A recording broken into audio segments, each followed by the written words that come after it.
Daytime fades tonight in the Windy City, ushering in a second race of the season for the Area Cup Series. From the salty breeze of Daytona Beach to the suburbs of the city of Chicago, the Area Cup Series makes the trek to Joliet, Illinois for a 140-lap race. Hi everybody, Kyle Heyer, joined by Vinny DeCuna and Hunter Sleppy for the second race of the Area Cup Series season. A couple of weeks at Daytona lead us into our now full kind of the meat of the season. We kick things off race 2 here from Chicago, a 1.5-mile intermediate. Vinny, and welcome back.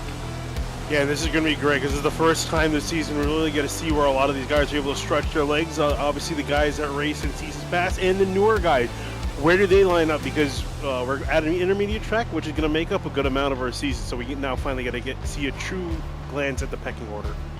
Not only are we at an intermediate track, this is an intermediate track the area has never been to.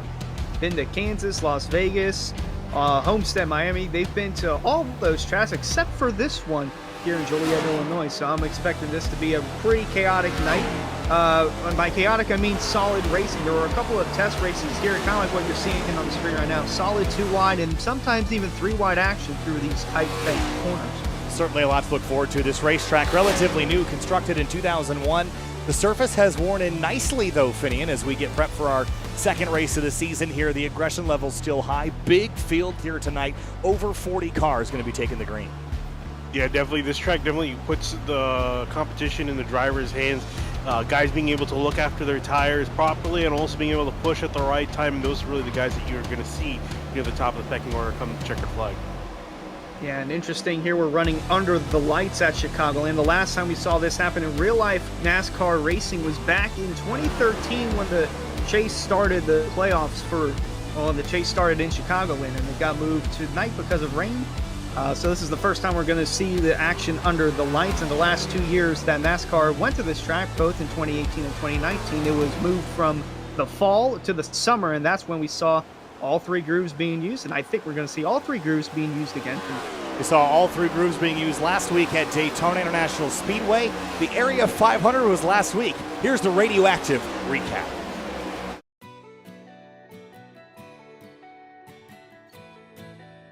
Here on the Florida coast, it's new drivers, new cars, and a new season, but a historic racetrack. 100-lap race here for the Area 500. Kyle Heyer joined by Hunter Sleppy and Vinny DeCuna. We got to get some good points tonight. It's Daytona. Crashes are going to happen. Hopefully we can start off strong tonight and then lead just a successful season altogether. It should be a good show tonight for sure. It's time to go racing, time to kick off a new season. On Monday nights, the Area Cup Series is green, and we are racing at the World Center of Racing, Daytona.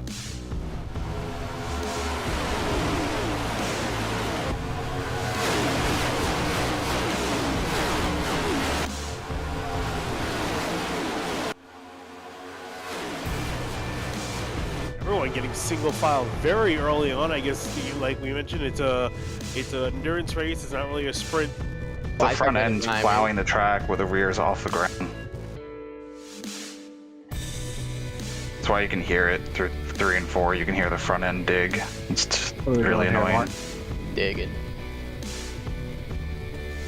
Ryan Swan drops into the clutches of Bronson Stafford here, Finney in that outside lane, going nowhere, trouble. The 2-car, Mitchell gets turned, gets into the 8. They're going to crash big time on the front straightaway.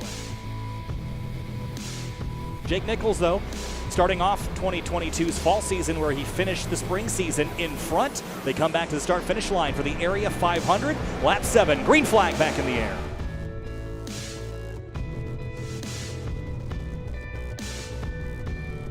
Yeah, the side draft was key. I'm almost clear of them, still getting side drafted like a mother.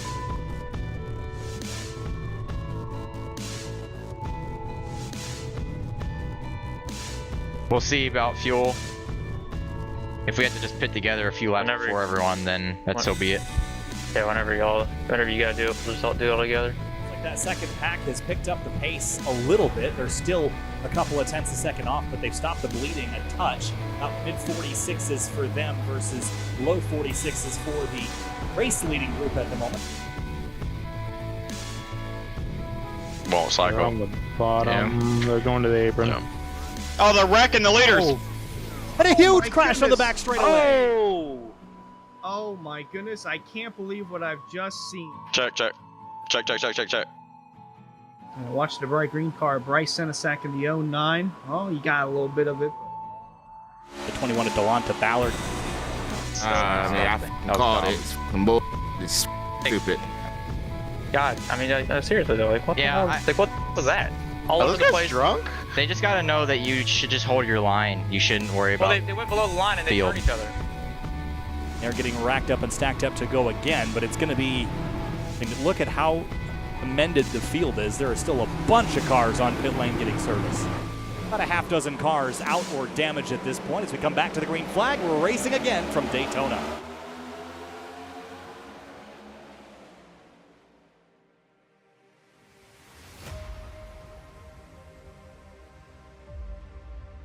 The 91 with a big shove from Jordan Martin retakes the lead.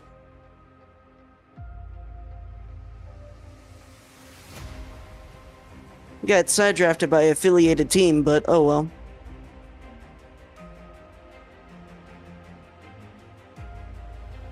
Coming up through the trial now on lap 42.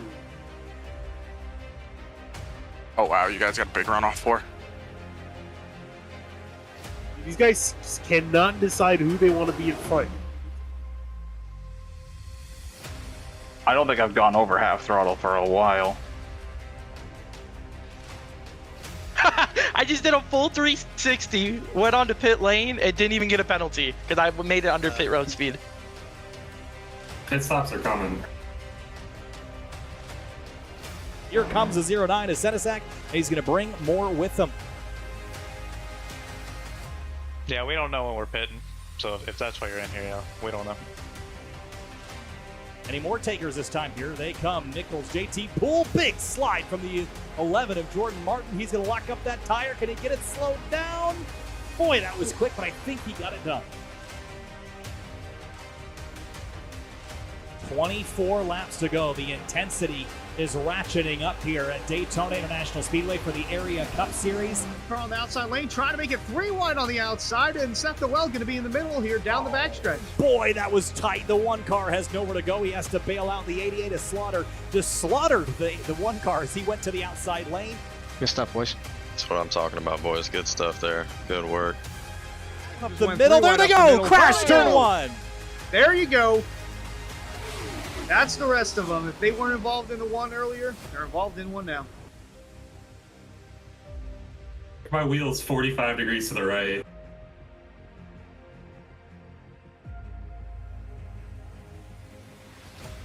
Green flag here. 12 laps to go from Daytona.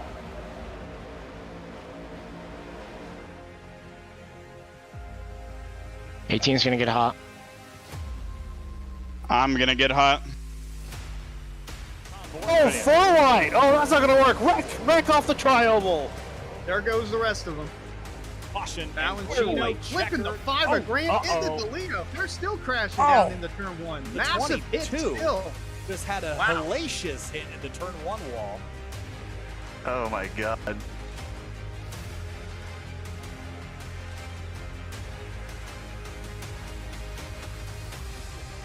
Left, right, left.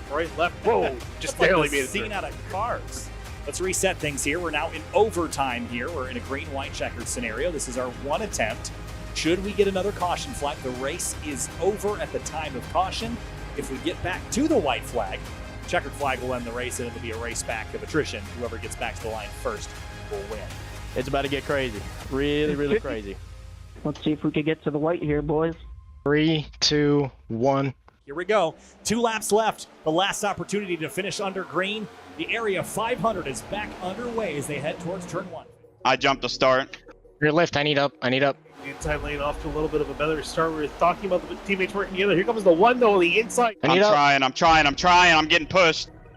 That outside lane is not going at all. I don't know what's going on with that outside lane. Everybody on the bottom is moving up towards the front. Yeah, Yeah, that was a horrific start for that upward groove, and they continue to go backwards, almost like they've got damage they didn't know about or something. Overheated the car maybe, but into turn 3. Oh, they're going to crash in the background. Can they keep it straight and get the race under green? They somehow still keep it straight for now as they come out of turn 4. Can they get back to the stripe? Here they come. White flag is waving. One more lap in the area 500. Can they get there? Yes, they will. Here comes Dwight Beaverly along with Seth Noel to the white here. Oh, they're crashing in the lead. Well, that was bad. That was just dumb. Vector to the lead. The 28 of Vector is leading the area 500 on the last lap, heading into turn 1 with Ryan Hart behind pushing. All right, run's coming low, Travis. Block it. Chris Seiden fighting, they're going to crash. There goes the 3-car as well. It's a 2-man race to the end. Alex Weaver and Travis Beckner, they have not been up front all night long. Weaver trying to run down the 28. I don't even know what you do if you're Beckner in this situation. He's just got to block the floor with everything he's got, and they got some guys still closing up on him. Out of turn 4. They're coming out of turn 4 for the final time. Travis Beckner leading the way, the 4 of Alex Weaver. There's not much he can do. It's going to be Travis Beckner. They're crashing big time in the back. Travis Beckner's going to win the area 500. Oh, a little bit. You got it, Travis. Yeah. Travis got the win? Dude, what a fucking disaster. He restarted 9th, coming to the green-white checkered, and he comes through as the victor in the first race of the Area Cup Series Season 3. Yeah. Nice job, Travis. Way to go, Beckner.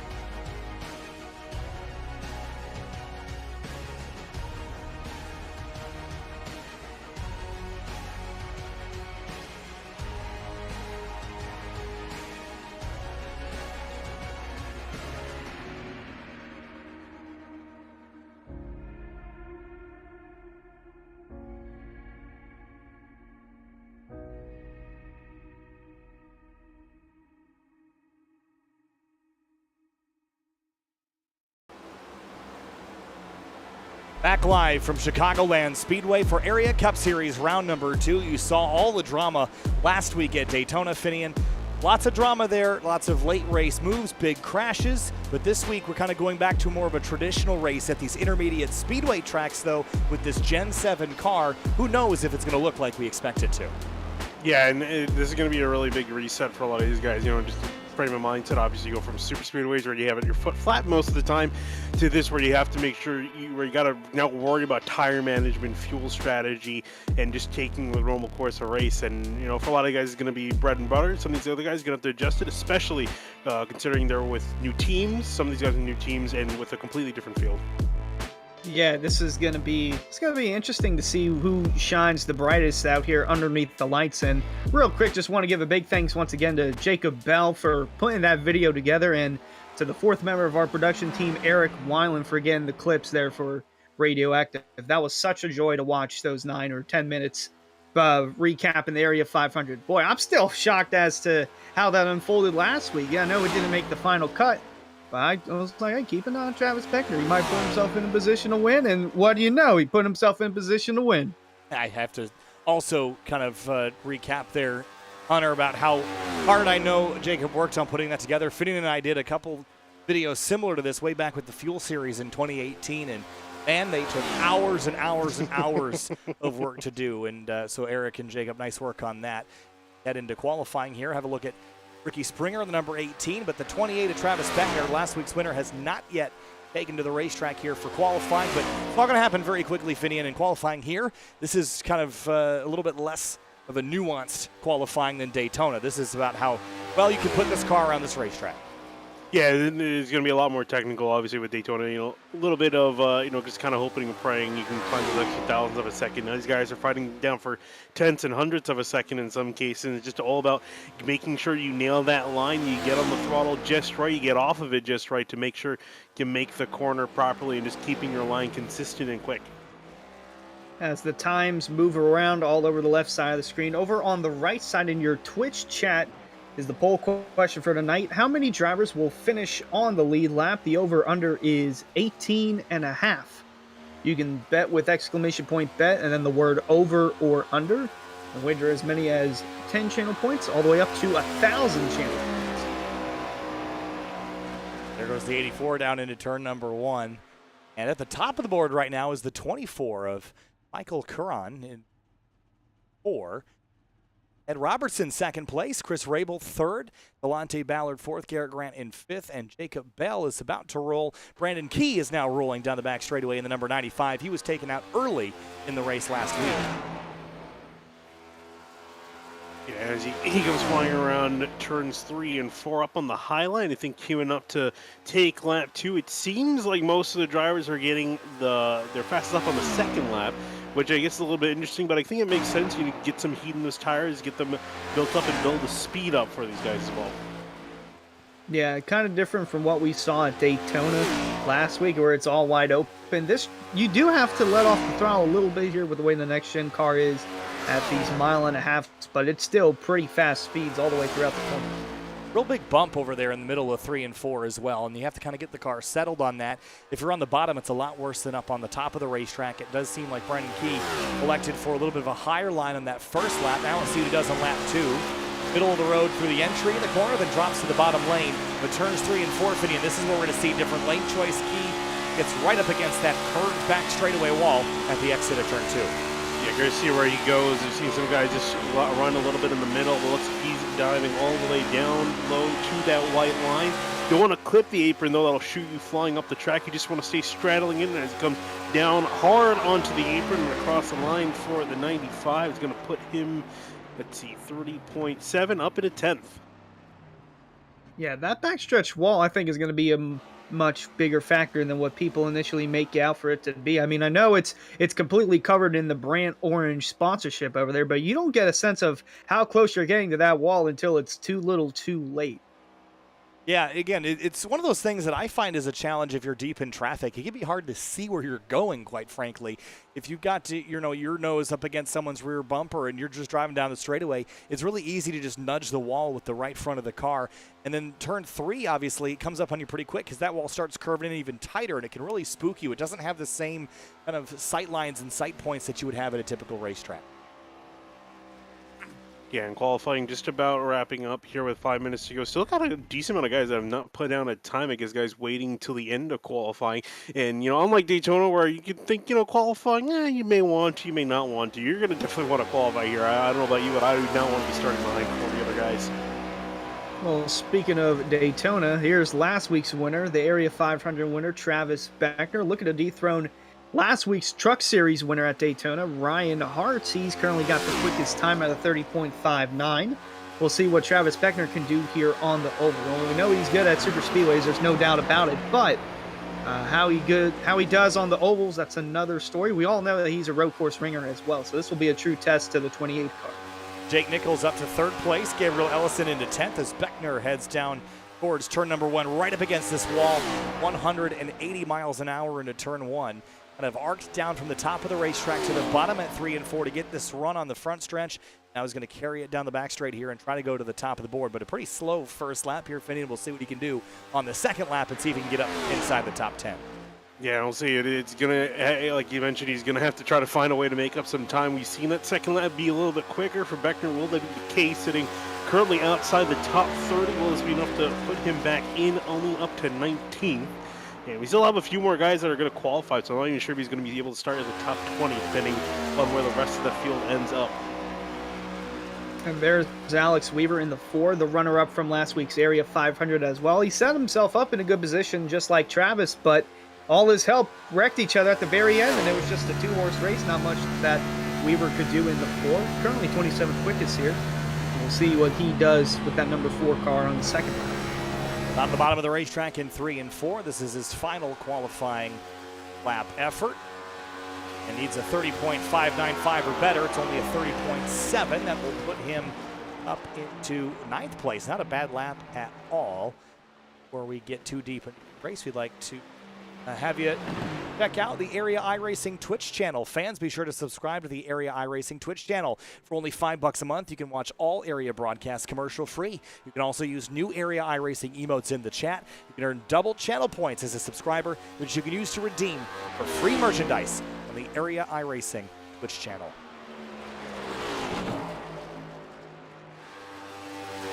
For drivers, there's Chris Seidenfeiden across the line. And Seidenfeiden, that was lap number 1. to the high side at the exit, really tightening the wall out of 2 there, Finian. Yeah, getting really close to that wall. I mean, hey, you pay for the racetrack and use all the racetrack.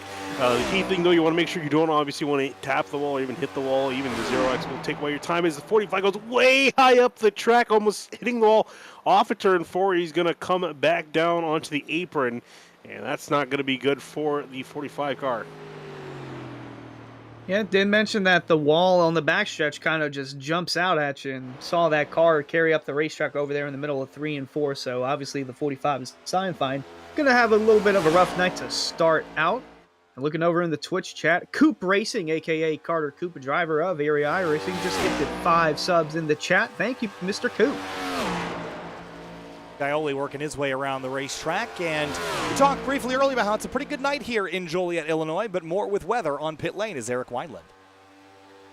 Hey Kyle, so down here on pit road, the conditions tonight, pristine for gripped up racing. We got a cool 66 degrees in the air temps. Track is 68 tonight. Winds non-existent, just about 2 miles per hour, kind of teetering. That's about the max I've seen here over qualifying through these 10 minutes. No fog, of course, to worry about, so these guys just have gripped up racing. The track is going to be wild. It should spread out. I expect the guys to start to use the high lane after about 10-15 laps on the tires. We'll see that they work out. Fall off through practice was pretty consistent after about 15 laps, losing about a second. So we'll see how things go tonight. But obviously, cool temperatures. Lap 2, as you guys noted, was the money lap for qualifying for pretty much every single driver on the grid. No wind in the Windy City, Finian, go ahead. No, sorry, I just wanted to mention something real quick. I was just looking through. Bronson Stafford, the only guy not actually qualifying, and it's not from lack of trying. He did go out there, put 2 laps down, but ended up tagging the wall both times. He was fast. He was up to 10th in practice. I would have imagined his pace is probably somewhere similar around there. So he's going to have a long night ahead, starting dead last in 42nd.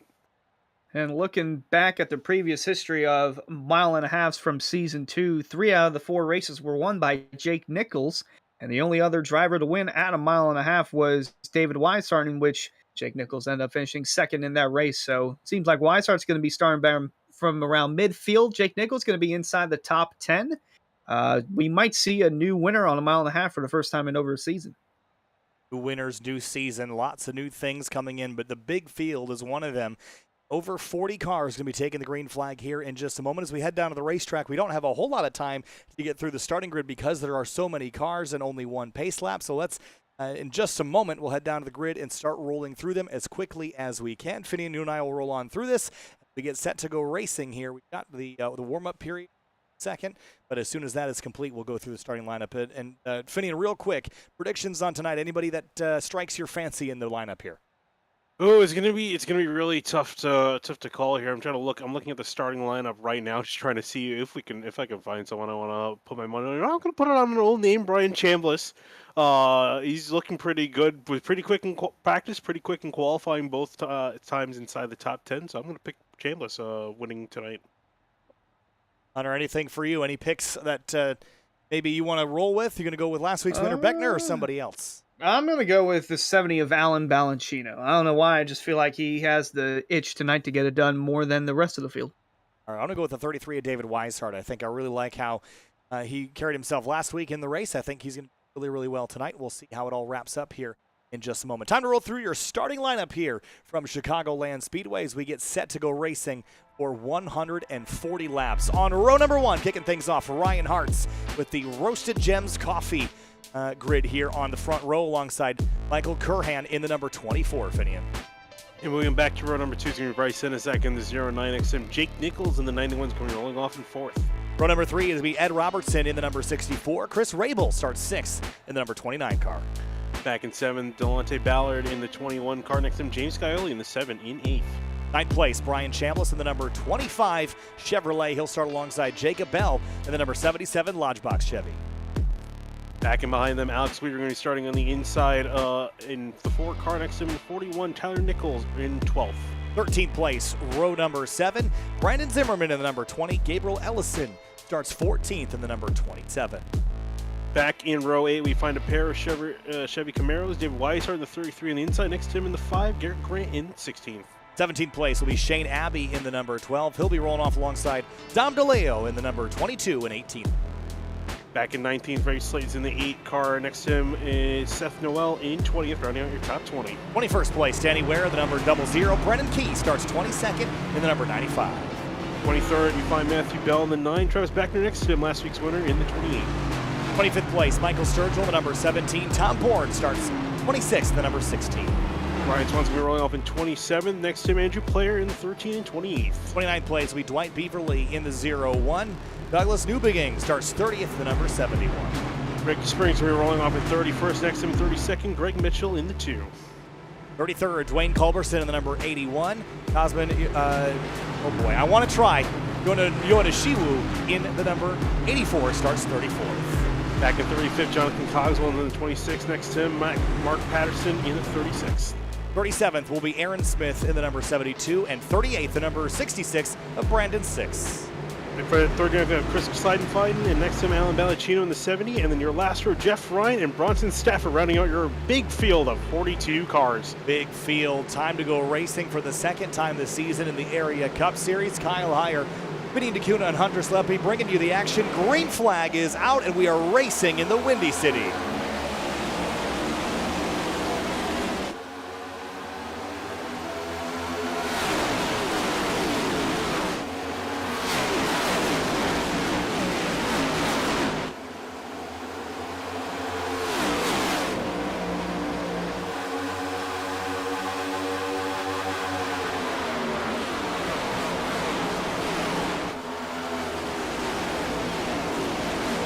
Lap 1 is complete. Ryan Hartz, your pole sitter, is leading the way.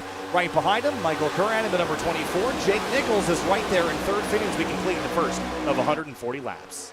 Yeah, and it's not common in the midfield. The guy's going 3 wide, trying to make up position. I saw Alan Ballacino. He's wasting no time.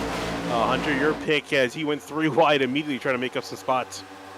He's the deepest pick out of the 3 of us, and he's looking for the challenge, and he's certainly making the most of it early on, about to complete lap number 2. On board with him right now as he started in 40th, up 2 spots. A big group of cars ahead of him here. It is fast, it is furious the way these cars race on these 1.5 miles now. Certainly racier than the Gen 6 car with low power used to be. You can make moves here as you see the 24. Take a look to the outside. Yeah, trying to have a look here. Hartz is giving him none of it. He's going to try to see if he can break away from the grip of the 24 here, and you can see him behind. Jake Nichols already trying to change some lanes, running the middle lane, trying to make up ground. Oh, here's a battle for third, looking 3 wide there on the bottom. That's Chris Rabel. Well, trying to make it 3 wide. Senesac underneath Jake Nichols for the 3rd spot. For the time being, it's the green 09. He's going to clip the apron, though. And here comes a big run for the 91 of Nichols. Look at the 21 of Delonte Ballard to the outside with a big run. Going to try to take the outside lane away from the 64 of Robertson. He's there, and Nichols clears Senesac and goes back to 3rd place. But this 24 car is absolutely hounding the race leader right now. Look at him go to the outside. I was going to say, I'm curious to see where he's going to go. Went to the outside, going to do the over-under, back to the inside on the apron. Hartz is going to give him the lane here in the 24. Let's see who gets a little squirrely, getting back on the apron, tries to make the move in 1. Michael Kurgan on the bottom, trying to get around the 3 of Ryan Hartz. That's going to allow the 91 of Jake Nichols to slowly reel these guys in as they work their way down the back. Looks like Nichols going to go below the 3 and take 2nd away. Senesac wanted to drive his car up to the inside of the 3. He couldn't quite fit it there. Look at Rabel to the outside, though, bringing Delonte Ballard with him, and the 4 of Alex Weaver getting a great show here back in, what is this, about 10th spot as everyone scrambles ahead. Yeah, now looking to the inside is, or we were trying to look to the inside, unfortunately got the door slammed by James Scioli. Now in the 64 up ahead, Ed Robertson almost clipped the back of Jacob Bell.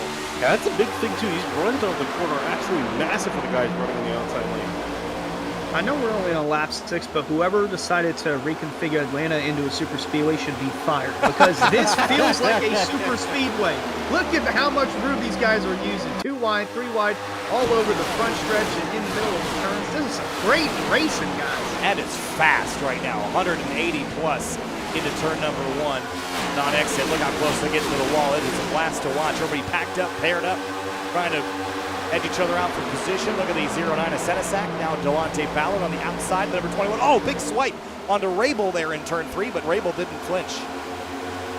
Yeah, they're able to flinch, and also in behind them, Ballard also a little bit loose in 3 and 4. So some of you guys looking a little squirrely. Maybe they're pushing a little bit too hard here. As you look back and behind, there's 21 and 77 side by side for position, and even further behind, still guys side by side with that outside lane. I think it's definitely one of the places you want to be. That run off the corners can help make up a lot of position. Here's Brian Chambliss over there in the 25. Had a really strong car in last week's race at Daytona. Looking to have another solid run here. Looking to the outside of James Scioli in the 7 over there for the 9th spot. I think I like the outside lane late in the run, but early I like the advantage I can grab on the bottom. You see Shane Abbey drop to the inside. It gets hard to hold this angle later in the run. Then you're going to start to slide up the racetrack. And because it's nighttime where the track is all gripped up, I think the outside's going to take a lot later to get in. But when it does, it will be, I think, for the lead. Fast way. For the lead going into turn 3, Jake Nichols is getting a great run on the back of the 24. I thought he was actually going to make a move on him going into turn 3, but it looks like Nichols, he's the man that likes that outside lane. I think he's just trying to use these runs as much as he can to get around the 24, and here he comes on the front straightaway. He won 3 out of the 4 mile-and-a-halfs last year for a reason. That 91 of Jake Nichols knows how to get the job done. He's looking to the outside, looking for that lead. He's going to have the run off turn 2.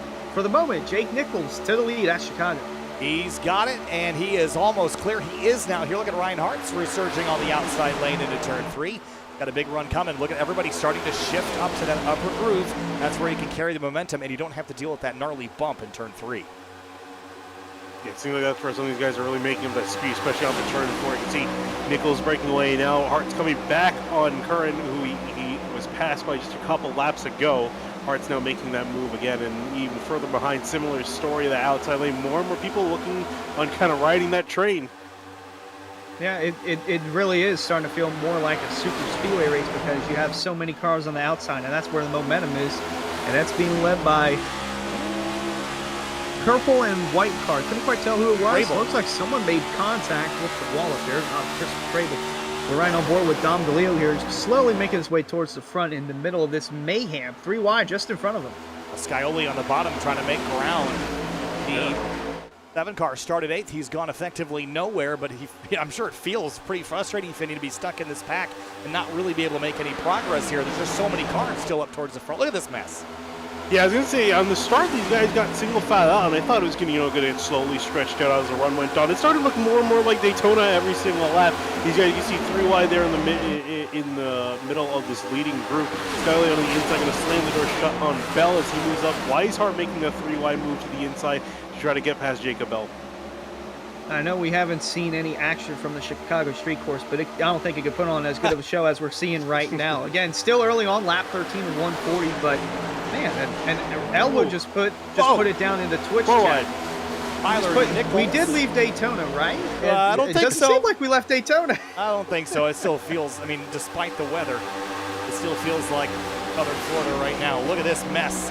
Tyler Nichols had a big moment in turn 3 and 4. He gathered it back up. He's got pressure from Andrew Player, but up ahead, a big string of cars all fighting hard for position. Yeah, Matthew Bell also was involved in that. He almost ended up turning around the 41 of Tyler Nichols there when they were going 4 wide. He had to ditch out to the outside lane to make it 4 wide to avoid any incident, but everyone continues on. They're still very nice and clean racing from everyone in the pack, considering how extremely close quarters it is.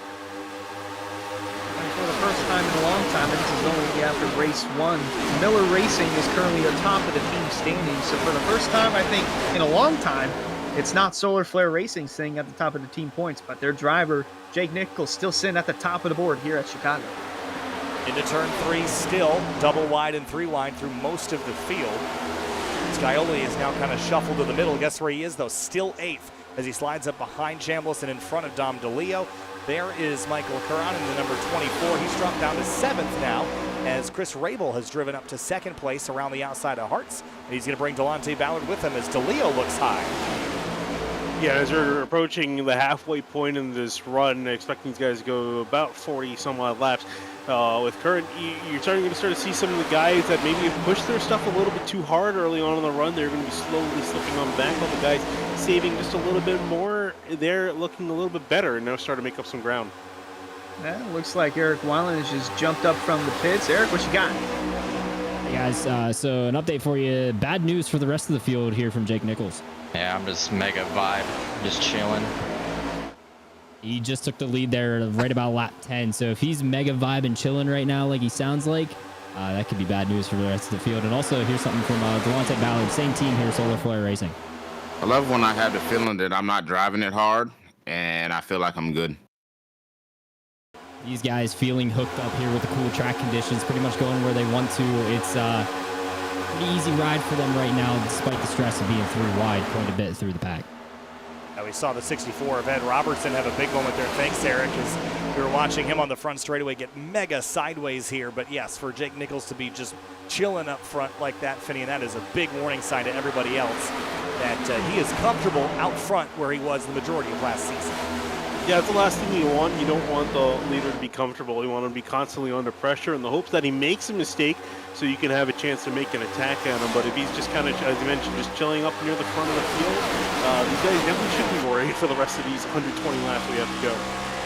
Well, Nichols is currently at the head of the table with Chris Rabel, and hot pursuit behind him can't quite get up to the bumper close enough to make a move. So for the time being, the 91 is chilling over there on lap 19. Yeah, I think part of this is out front, you're kind of immune from all the chaos of the mid-pack right now. If you were stuck 15th or 20th, there's a lot more chances that you get caught up in someone else's mess. Leading the way, though, you have to make the mistake, not somebody else. And that can be critical when you're trying to put together a season-long effort where there's not that many regular season races, and one accident can set you back pretty far. Yeah, absolutely. All right, Finney, your pick. No, you're good. Yeah, no, and I'm just looking at these guys. I'm starting to see it. Oh, big wreck in the back road. Huge wreck on the back straightaway. Cautions out. Many cars involved. Wow. That came out of nowhere. In lap 20, our first yellow. That Garrett Grant. And it is indeed. Like we're still spinning. Yeah, you're going to want to look at Price Senizak. That's where the epicenter of this incident occurred. Well, there's Balancino. He took a little spin in the grass as well. Yeah, I'm kind of interested in what happened with him because he as we remember, he stepped way in the back. So should have been clear of this, but here's the start of it. Alex Weaver hits into the quarter panel of the 09 and then back across the road. Ouch. Right in front of Travis Beckner, and that's what kind of kicks this whole thing off. And then you got guys bobbing and weaving down on the bottom. Hard hit there on the outside. You can't tell what car that was, but it was a massive hit. Bringer in the 18 is who that was, as we have a look at the market replay.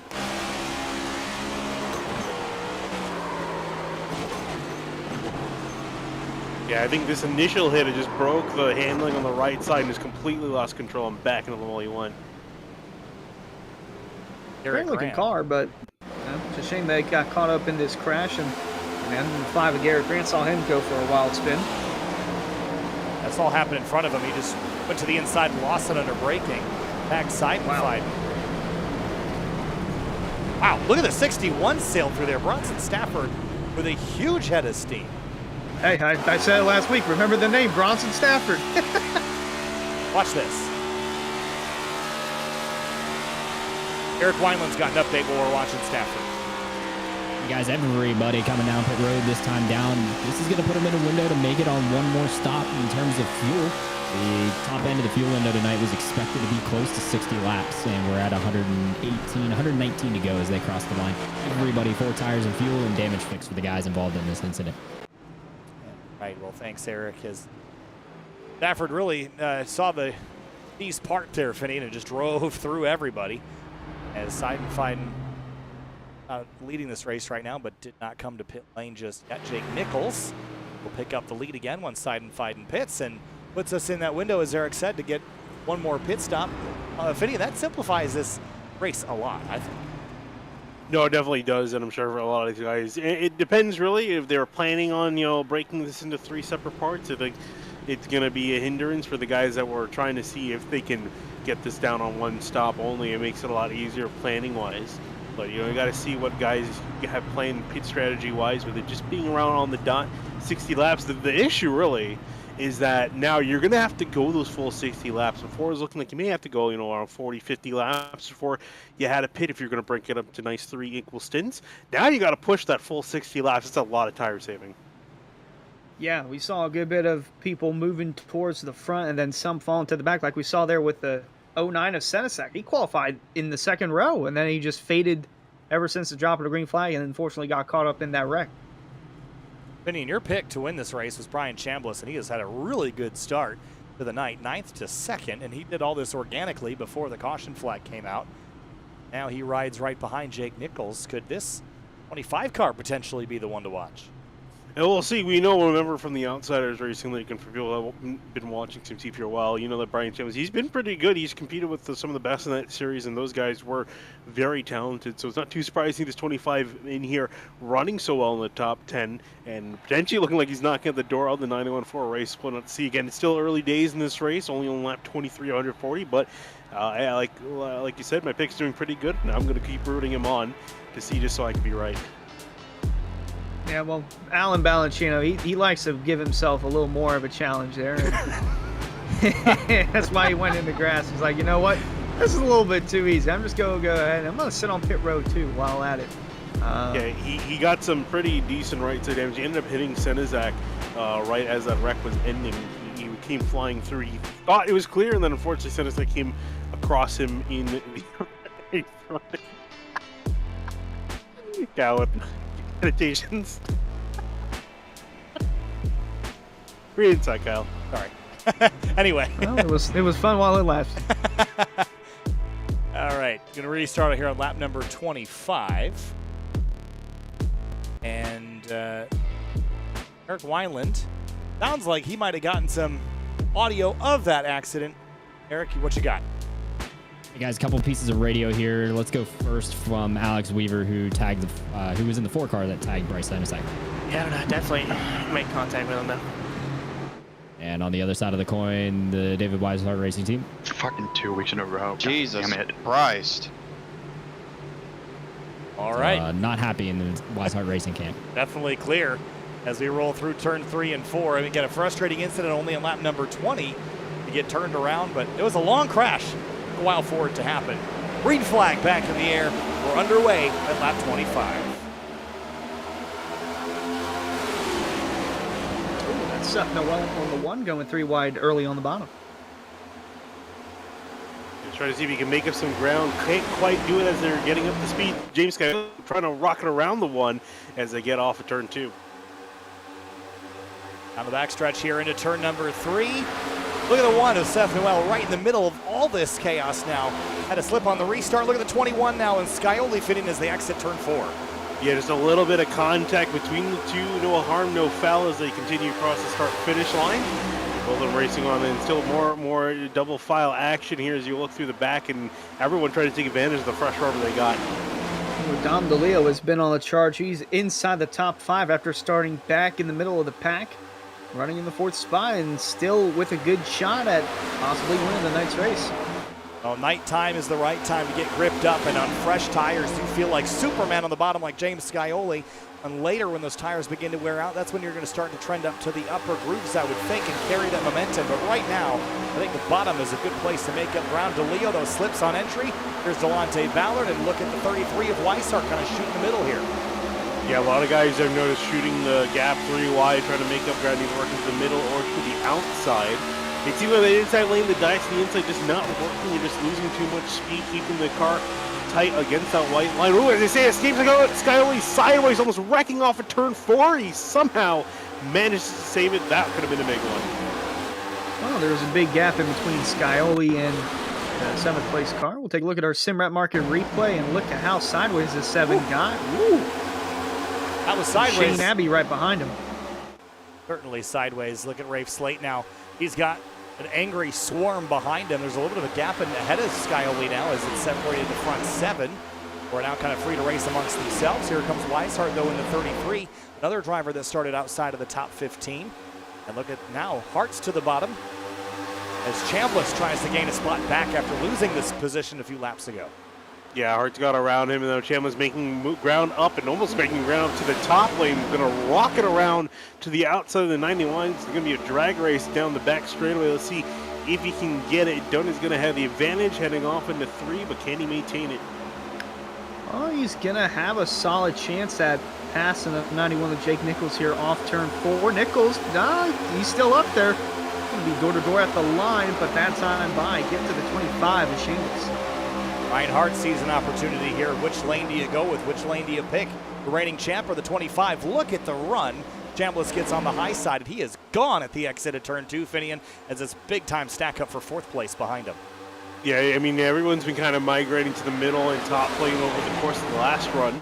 But with tires wearing out, I'm just kind of surprised this early on in this second run, we're already seeing guys are just aiming for the top lane immediately. I think they're just realizing it's just worth it a lot more to get those runs up the corner. It's very easy to pass and also makes it a lot easier to defend up there. Delonte Ballard had a nice run that last time by, but now he's caught in a 3-wide situation with the 33 of Weisser and the 3 of Hartz. Although this time by, he gets the run off the corner, and right behind him, Chris Rabel looking to give a little momentum push to the 21. Well, we are cooking up a disaster again here with how much movement we're seeing mid-corner and on exit. It is just too busy to have this go clean for another 110 laps. I just don't think that's going to happen, but so far so good. Look at the 33 up to 3rd place now as everybody is fighting for scraps just outside of the top 5 at the bottom half of the top 10. The Leo's charge is beginning to fade now as he drops into the clutches of Abby and Scioli. Yeah, some guys really just not getting a good restart in. I think they're just not able to adapt getting back to the fresh tires. Some guys who I think were saving some of this stuff, they found now is a good opportunity to pounce and move themselves up the orders, and now we're starting to see a little bit more aggression than what we saw on the initial start of the race. And Shane Abbey in the 12 having another solid night. Teammate of Alex Weaver and Matthew Bell for IRLC Motorsports. Finished in the Daytona 500 in their Area 500 at Daytona in their first ever area event. So a solid showing there from the IRLC Motorsports guys as the 24 of Michael Curran passes the winner from last week, Travis Beckner, on these rolling the top. Good battle happening all throughout the top 20 at the moment. As we go back up to the battle for the lead, it looks like Nichols has lost 2nd place to David Weisser. Update from pit lane, the 18, 81, 66, and 09 still sitting there with crash damage and still repairing as it stands. Yeah, Fort Jory lost some pretty solid cars early on in that first drive. I also want to just point out, too, we're looking at the battle for 2nd place. You know what you can see right there in frame? Look at the lead that Brian Chambliss has the rest of the field. We didn't see in that first one. No one was able to really escape the clutches of the pack. But to Brian Chambliss, he was able to not only escape the clutches, but start to break away slowly. I'm sure he's going to try to drive away as fast as possible before you guys can draft back up to him.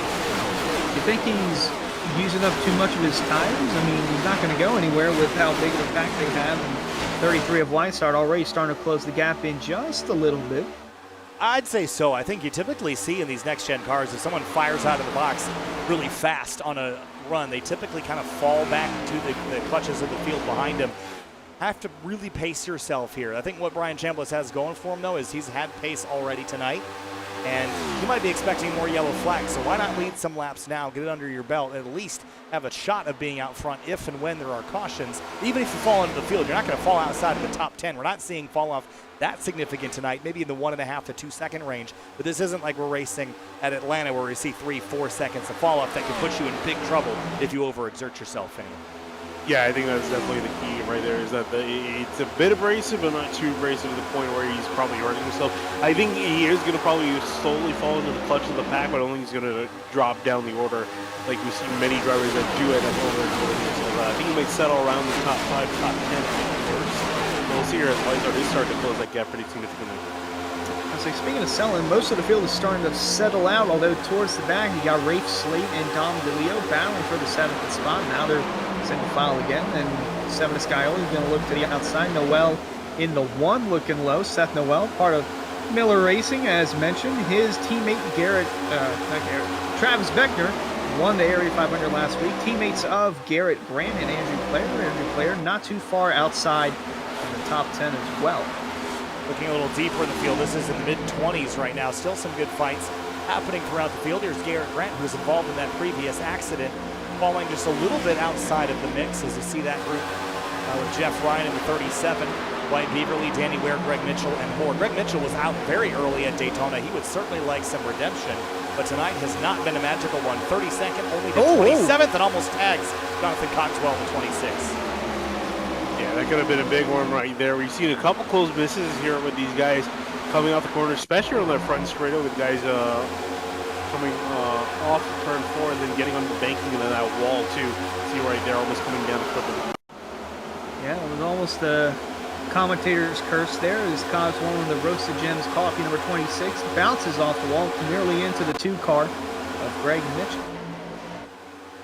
Out front, Brian Chambliss leads the way by about 1/10.5 over David Weisser, but he is being tracked down right now as it stands. Roasted Gems Coffee. Fans, be sure to visit Roasted Gems Coffee for some of the finest coffee from all over the world. Use discount code AREA iRacing for 10% off your order at Roasted Gems Coffee as the caution is out. And White Beaverly, I think, what Dennis is this. Not. Oh, yes. Or yes. Here he is in the 01, right behind the Roasted Gems Coffee number 26. Oh, he just... yeah, I'm trying to look. I don't see what happened. I don't know. Well, no, guys, here's the thing. I think what we're seeing here is that the sim has become so realistic, we're getting phantom debris cautions. I'm trying to look back through the... Yeah, 'cause I just went back to the replay and I went to focus on crashes, and not a single person got sideways. Yeah, I don't see anything either. Caution flag is out here at lap number 41. There's some pieces of debris. It's probably a water bottle on the track. We'll just call that a Roasted Gems Coffee caution of the race. Yes, exactly. On a I pit think that lane was we go. Seth Noel in the 1 that might have stayed out there. Yeah, I mean, look, I'm all for trying something. I'm not sure that I don't think this is the strategy personally, but lead them a lap at least. Yeah, that is a bonus point if you lead a lap. So, I mean, it worked out for Simon Fine, and he needs that point because he did not get a good qualifying effort. Had to start deep in the field. I believe it was 38th or 37th. It was one of those 2 spots. Either way, it was pretty deep in the field. He stayed out. Noel did, and so did his teammate Andrew Player, and I believe that is Ryan Swan or Matthew Bell taking the wave around. Matthew the Bell, lucky dog. The lucky dog car, and yep, lucky dog. That thing's pretty beat up, though. I'll tell you that. That's been chained to the fence one too many times. Definitely a Craigslist car. Photograph that thing from one angle and not the others. All right, Finian, we've got 40 laps into the books here. We're under 100 to go. At this stage, we've kind of seen race, kind of play with a point where no one can really establish a lead. But before I dive too much deeper into that, Eric, update on the yellow. Yeah, so I was listening to you guys standing down here on pit road, and I got something funny for Finian here. I want you to hear the radio from Vizicus Motorsports here. Can I ask the area admins for 5 debris yellows, please? And not even 3 seconds later, the caution flag flew. So I just want you to know the weird symmetry there between you and Alan Balancino and car number 70 for Vizicus. No, the reason for the caution flag actually is a wild one. Bryce Senesac got his repairs done, got the meatball fixed, came out onto the track. The car was way too damaged for him. His wheel was not straight at all.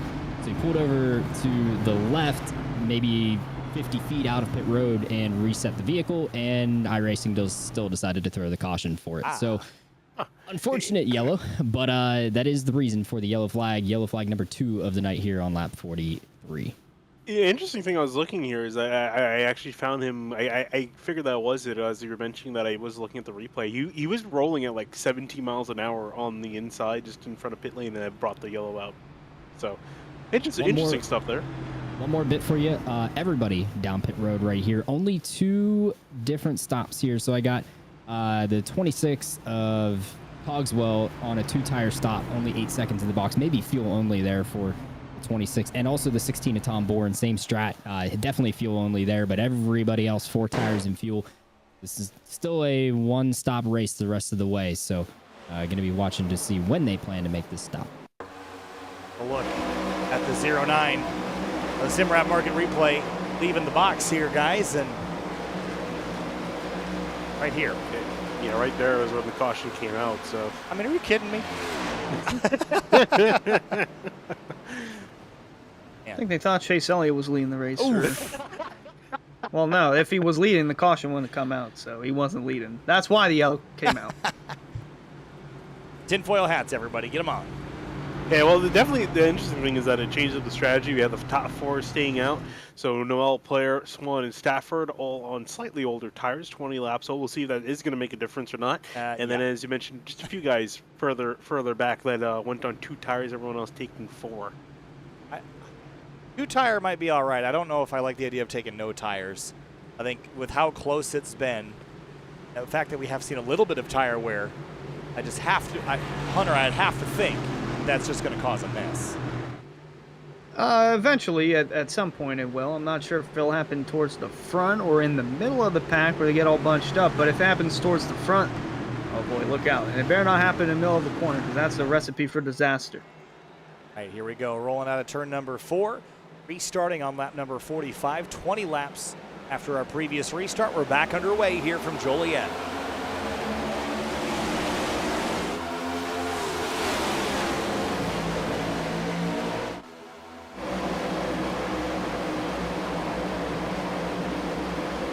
Already, 13 car is gone. 91 charging his way through. Look at this stack up on the backstretch here, though, as everybody tries to scatter around Andrew Player. Yeah, an absolute wild dasher to get through the guys on older tires. I was expecting it to be bad.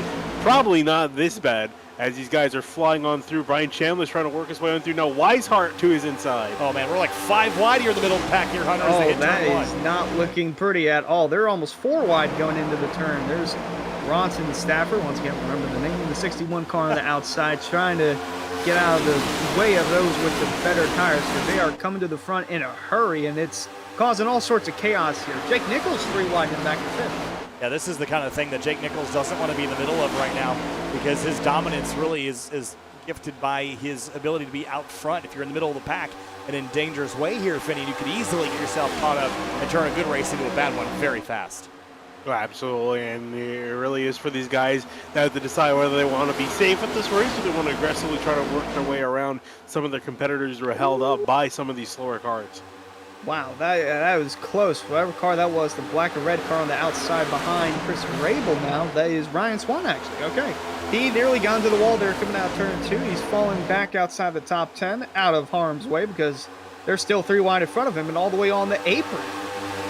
3 wide, almost 4 again into turn 1. Let's keep trying it and tempt fate, boys. As we hit turn 1, Noel's going to drop backwards again. He was leading this race, what, a lap or 2 ago? Yeah, pretty much, and now already dropping through the order. So that was my prediction wrong. I thought it would be able to last a little bit longer than that, but it took pretty much no time at all before we started to see the guys who did pit working their way to the front. And we see top 2 breakaway, Weishart and Chambliss as they are trying to fight for position for the lead. Shane Abbott towards the back, looking 3 wide as they are bumper to bumper for the lead going into turn 1. Brian Chambliss and the front, but on the inside here comes David Weisser. Massive run down the back. Side by side for the lead here in the Area Cup Series, race 2 of the season. Battle for the lead here in the Windy City, and Weishart tastes the lead, and he's going to clear the 25 into turn 4, and Weishart will lead his first lap of the night. Interesting stuff. So I'm curious to see now that it's down, can try to get that position back, or just going to try to sit in behind the 33, and maybe they can kind of ride this out, because they still got a decent way to back to Jake Nichols, who's trying to chase them down, but with a decent enough gap where maybe they could try to stick away and might not be real back in. Chris Rabel there on the outside for Keeping It Real Esports, trying to keep his 25, or actually 29 inside the top 5. Looking to the outside of Ryan Hartz there. Got Don Polio in the back as well. Rafe Slate, Shane Abbey making it 3 wide on the bottom. On board with Travis Beckner in turn number 1. Where do you go? Look at this mess. Look at how tight it gets off at turn 2. Ooh. Almost had some contact there, and it really is a matter of where do you go. You have to kind of pick. Again, you're thinking it'll be a little bit more different from Daytona, but it's looking very similar in a lot of cases, especially with these restarts, how hectic they are. You have to pick and choose a lane, picking where you want to make your battles. Some of these guys choosing to go 3 wide, and the door closes up. You see Beckner backing out, deciding he wants no part of that. Doesn't want to get his car turned around. It's a wise decision there from Beckner. I applaud him for that, because 4 wide going into the corner would not have been fun. Might have been fun for about 2 seconds until they hit the wall. But yeah. I don't even think, does iRacing spotter calls even go to 4 wide fitting? I recall it famously only going to 3 and then being a problem. It still only goes to 3. After that, good luck. And this is just such a mess back here, Hunter, as we hit turns 1 and 2 again. 3 car of Hearts is in the thick of this right now, trying to find his way around Rafe Slate.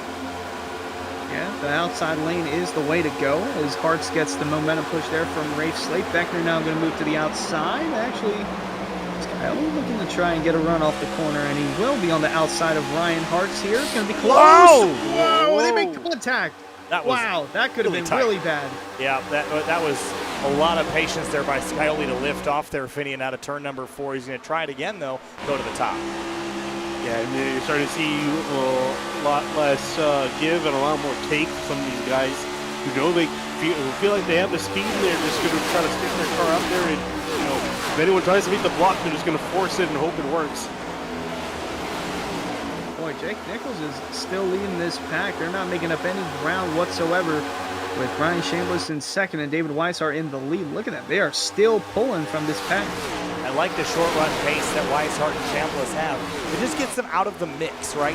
I mean, I like being quick late in the run, certainly. Jake Nichols is definitely that, but Jake Nichols also isn't fast enough to fire off and get out of this chaotic mess, and that could probably be a hurtful thing later in this race. I'd probably rather have short run speed just to get myself clear of this.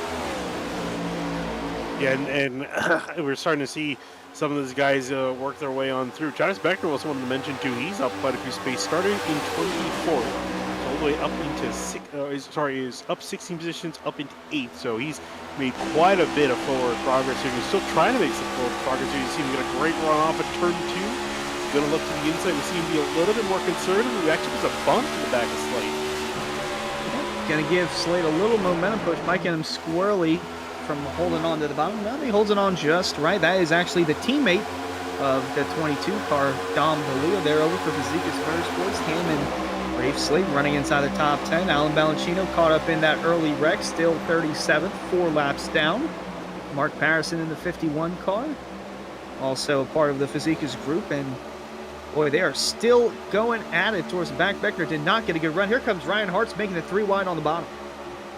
Hart's going to put the 28 in the middle again and drive right back by him. I think Shane Abbey needs to get a tolling transponder for how far of a trip he took to the inside on the front straightaway, Finian. New zip code there for Shane Abbey against the grass here in Illinois. Yeah, I was going to say, he's about to hook the grass and get turned around by him just being so close to the grass, ending down the front straightaway here, trying to make up some ground. At some point, you don't really make up that much time by cutting that far across and having to rejoin an awkward angle. So there is a little bit of a science to working that front straightaway, but I mean, it seems to be working for him at the moment. Here's Michael Sturgill Jr. over there for Lucky Duck Motorsports. Haven't talked about those guys tonight. Part of a new team over here in the area with Gabriel Ellison, Aaron Smith, and Doug Newbegin. And Sturgill currently sitting inside the top 10, trying to get another spot underneath the 3 of Ryan Hartz as they continue to battle 3 wide. Behind them, there's Beckner going to settle in now, and a pair of teammates from last Charter Racing, Brandon Key on the outside and Cosmo Yoshihiro on the bottom. Into turn 3, 84 drops to the inside, the 95 on the outside. Short race for both of these drivers last week. They ended up with crash damage in the area 500. But ahead of them, beginning to single file back out, David Weishart has checked out. Chambliss is beginning to slip back towards Jake Nichols. But man, this 33 car, and what kind of genius would have picked him to win the race? Yeah, I don't know. We're still trying to figure out who the genius is. But we'll get back to you on that shortly. But no, he really has done a fantastic job. He's completely checked out from Chambliss, and they were just running nose to tail. You would think, following the coattails, you've seen some bit more action. This pack is really, I would be genuinely surprised if we don't get a wreck from this group, because at one point they were actually 4 wide with Abby. I saw him talking about him going down to the grass. He went down to the grass on one occasion, came up almost 4 wide off of the corner heading into turn 1. That could have been disastrous here if he's trying to get a run down the back straightaway. Yep, Alex Weaver in the 4, still having a solid showing just outside the top 10, but with the way these guys are racing in front of him, it won't be a surprise if he gets back up in the top 10 shortly. Got Brandon Abbey trying to find all of his different zip codes in the Chicagoland area. Now he's going to stick to the top. An interesting strategy there. Haven't seen 12 all the way up on the outside so far. Watch the speed climb here. Low to mid 160s in the slipstream here. Does he get to 190? Not quite. 187 on the back straightaway. A big speeds there. Wow, the 84 and 8. They might have touched into turn 3. And a little bit of a bobble off of Cosman as the exit turn number 4 now, but it's close quarters fitting, and as you mentioned, I don't really like how this looks. They've done a good job so far, but it could be a lot wilder. Yeah, it does look like it's starting to sort itself out for now. Like I say, they're starting to file up again, but it is getting a little bit more calmer, which is what we expect once the tires start to wear. You can't quite go 2-3 wide as easy as you could in the beginning of the run, but you guys are still trying to make some moves here and there, and you still are able to make moves, especially working that outside lane. Boy, really spaced out here. 1.2 second gap between Weisser and Chambliss, and then about half a second between him and Jake Nichols. And the group of cars over here from 4th on back to around, let's say, maybe 17th or 18th. Yeah, let's be about that right now. It's, higher field essentially is still kind of covered by about 9 seconds from 1st to 25th. There's another group that Seth Noel is leading back here. Bronson Stafford, Matt Bell, Brian Swan, Tom Bourne, and others. These drivers are about half a lap behind the leaders, as you can see on the bottom of your screen versus the main pack up there on the top, Finian. Yeah, I was actually just taking a look at that myself. So about half a lap between the leaders and the tail end of the field. And it's going to be interesting once the lap traffic starts to become a factor if this race continues to go on green, which at the moment it seems like, well, if everyone keeps their head on their shoulders and doesn't make too crazy of a move. I'd say that racing 3 might be very poor position. I think that was Beckner, Abbey, and Sturgill going at it. Oh, trouble! Oh, they're going to touch! Oh, man, that is Shane Abbey getting all up on the door of Michael Sturgill in the 17. And he's back on the bottom trying to regroup. That was a big spook there for a moment as they exited turn number 4. Big slide and a great catch, by the way, for the number 12. Just kind of moves up the racetrack here mid-corner and catches. Boy, watch the gloves. Wow. Woo! Again out of turn 4, another sketchy moment. The 64 to the high side. This 12 car, Finian, really liking that yellow line on the bottom. Yeah, actually, I think I just saw as he came passing by, I saw someone, it seems, and I'm going to assume it's the 12, actually did clip the grass on one occasion. There's a little tire mark just on the edge of the grass. So I think he has actually gone that far down. And I guess that's really his real estate down there. He's been the only one going that far, and for the most part it's been working. Sometimes it's been hurting as you look at Rabel trying to make a move in Scarlet here off turn 4. Fifth spot now. Got Eric Weiland back with an update. Eric, what you got? Hey, you guys just saw the wild moment there for Sturgill and company. Here it is straight from the Lucky Dog Motorsport camp. So we've been having a lot of fun tonight. Oh my God, he's all over the place. What are they doing? They're 4.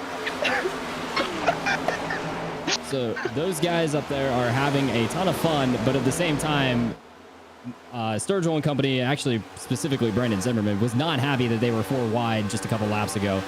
Meanwhile, this is David Weisser and company out front. How's clean air up there, David? Oh, clean air is fantastic. I feel like I'm burning my stuff off though. So David Weishart enjoying the clean air up here, guys, but don't count out the Solar Flare Racing boys there. Jake Nichols, Delonte Ballard, they may have just decided to save some tire and start to use it here later in the run. Good insight, Eric. Thank you so much for that. Wow, look at the 28 and 8. They almost touched out at turn 4. Maybe drivers facing some understeer here, Finian, as we approach next time by over the halfway mark. Oh, and Beckner getting almost into the door of the... Oh, it's actually, that was the same thing you're looking at. I had my thing on replay. But, yeah, no, I think these guys definitely are going to start feeling the effects of the understeer with the tires starting to wear off and also dealing with the dirty air from these cars up ahead. And also hearing some words from Ray Sleep happy with the 28 getting that close on him on that previous occasion. Yep, they're battling right now up in front for the 5th spot. That is Chris Rabel on the bottom, James Skylerly on the outside. They're swapping the spots left and right as they're working their way in the middle of 1 and 2. And boy, look at Yonoshiwa on the outside, making it 3 wide. He's got the power line rolling. Ooh, he's going to squeeze to the outside of the 8 of Rafe Slate. And now he will grab 9th place away, if just for a moment, as Slate falls back into the clutches of Beckner and the 17 of Michael Sturgill. We come across the line. We're a little bit past halfway at this stage. Fans, be sure to check out rickshotsauce.com for some of the best hot sauces made locally in South Florida. Be sure to follow the Rick's Hot Sauce Rookie of the Year battle in the Area Cup Series and see who will take home the $100 prize as the highest finishing rookie in the point standings. Should point out currently the highest running rookie in the field is that number 25 of Brian Chambliss. So interesting to see how his rookie year will continue to flourish here in the Area Cup Series. If Chambliss is a rookie, I'm a Queen of England fan. Yeah, he definitely isn't a rookie for us. We've seen him do very well in Outsiders, and that's again why I really picked him. I was expecting him to do well. I honestly wasn't expecting him to be up there fighting for the lead as much as he has been. So he's been doing better than my expectations were put for him this season. So I'm curious, when we go to more and more racetracks across the schedule, how well he can perform with the rest of them. Well, he's still under attack, finishing by Jake Nichols, but Nichols still hasn't quite caught him yet. He's closed the gap in by a little bit more. Both of them, actually, Chambliss and Nichols, are starting to reel in than 33 of David Weisser. I mentioned that it feels like he's starting to use his tires up just a few moments ago, and they've brought that gap down to within a second, 1.2 seconds between Nichols and Chambliss. There's the 3 of Ryan Hartz to the inside of Scioli. This is a battle for 5th. Still keeping my eye on this group around Rabel. It's getting pretty spicy back here. Car of the wall up there. That Ellison, maybe? Yes. Gabriel Ellison from the Lucky Doug Motorsports group. Scraped the wall out of turn 4 and kind of bounced off it. I don't see a ton of damage on that car, so he should be okay. But Finian, as we get closer and closer to the end of this race, and you're less willing to lift, that can really cause some problems on these big packs. No, definitely can. I will say I'm a bit surprised we haven't seen more guys clip the wall off of turn 4. We've seen a few incidents where guys were spinning off a little sideways off of turn 4 from being too wide and fighting hard, not willing to get off the throttle, and especially when you get to the outside lane, you're willing to just kind of stick it in the gas and, just hope that it all works out. Well, again, we're getting to that point. Tires start to wear up. Can't quite do that anymore. You're going to have to back off a little more than you may need to just to make sure you don't hit the wall. Well, if you watched last season from Area and the Cup Series, you know that the later the run goes, the faster the 91 car goes, and Jake Nichols has just caught up to the bumper of Brian Chambliss in the 25, looking to intensify the battle for the second spot here at Chicago. Yeah, the front 3 have really been on top of each other pace-wise, but the 91 is just a click faster every single lap. And using this upper groove now to build some momentum for the straightaways, it's working now. Look at the run and how much he's going to close here. Wonder if he chooses the inside or will wait for the outside, but that outside line, I think, is where he's going to make the pass. Yeah, we'll see, though. It's going to be tough to do because I'm sure that Chambliss definitely knows that the pass is going to come on that outside lane. It's going to be a matter of trying to block that run that the 91's going to get. And so far, so good. He's been able to keep Nichols at bay, and Nichols is going to be able to try to change his game plan, although as we're taking the laps off, we're approaching that pit stop window, so maybe might not want to pass him around the racetrack. Might be worth maybe waiting to pass him on pit lane. Seems like Nichols has a better 1 and 2 than Chambliss, but Chambliss really picks it up here in 3 and 4, and now we're going to see Nichols actually try a lower approach through the corner. And it's going to work for a moment. He's got to run now. Down the tri-oval they go. Jake Nichols looking like he'll take the second spot for the moment over Chambliss as they go into turn 1 side by side. Yeah, but it's all about this exit now for Chambliss. Can he sustain a bobble from the 91? A big mistake and a slide, and he's going to have to give it back up to the 25 for now, Finian. But that was a rare mistake in a corner. We typically don't see people get used. Typically, it's the bump in 3 and 4. Yeah, no, but that white line has been catching people out. More so in 3 and 4. That's when we really seen people ride that line like no tomorrow. But in 1 and 2, that's what happened to Jake Nichols there. He was trying to just go to the inside as much as he could. Just stepped over the line, and you saw the result there. Lost a lot of momentum.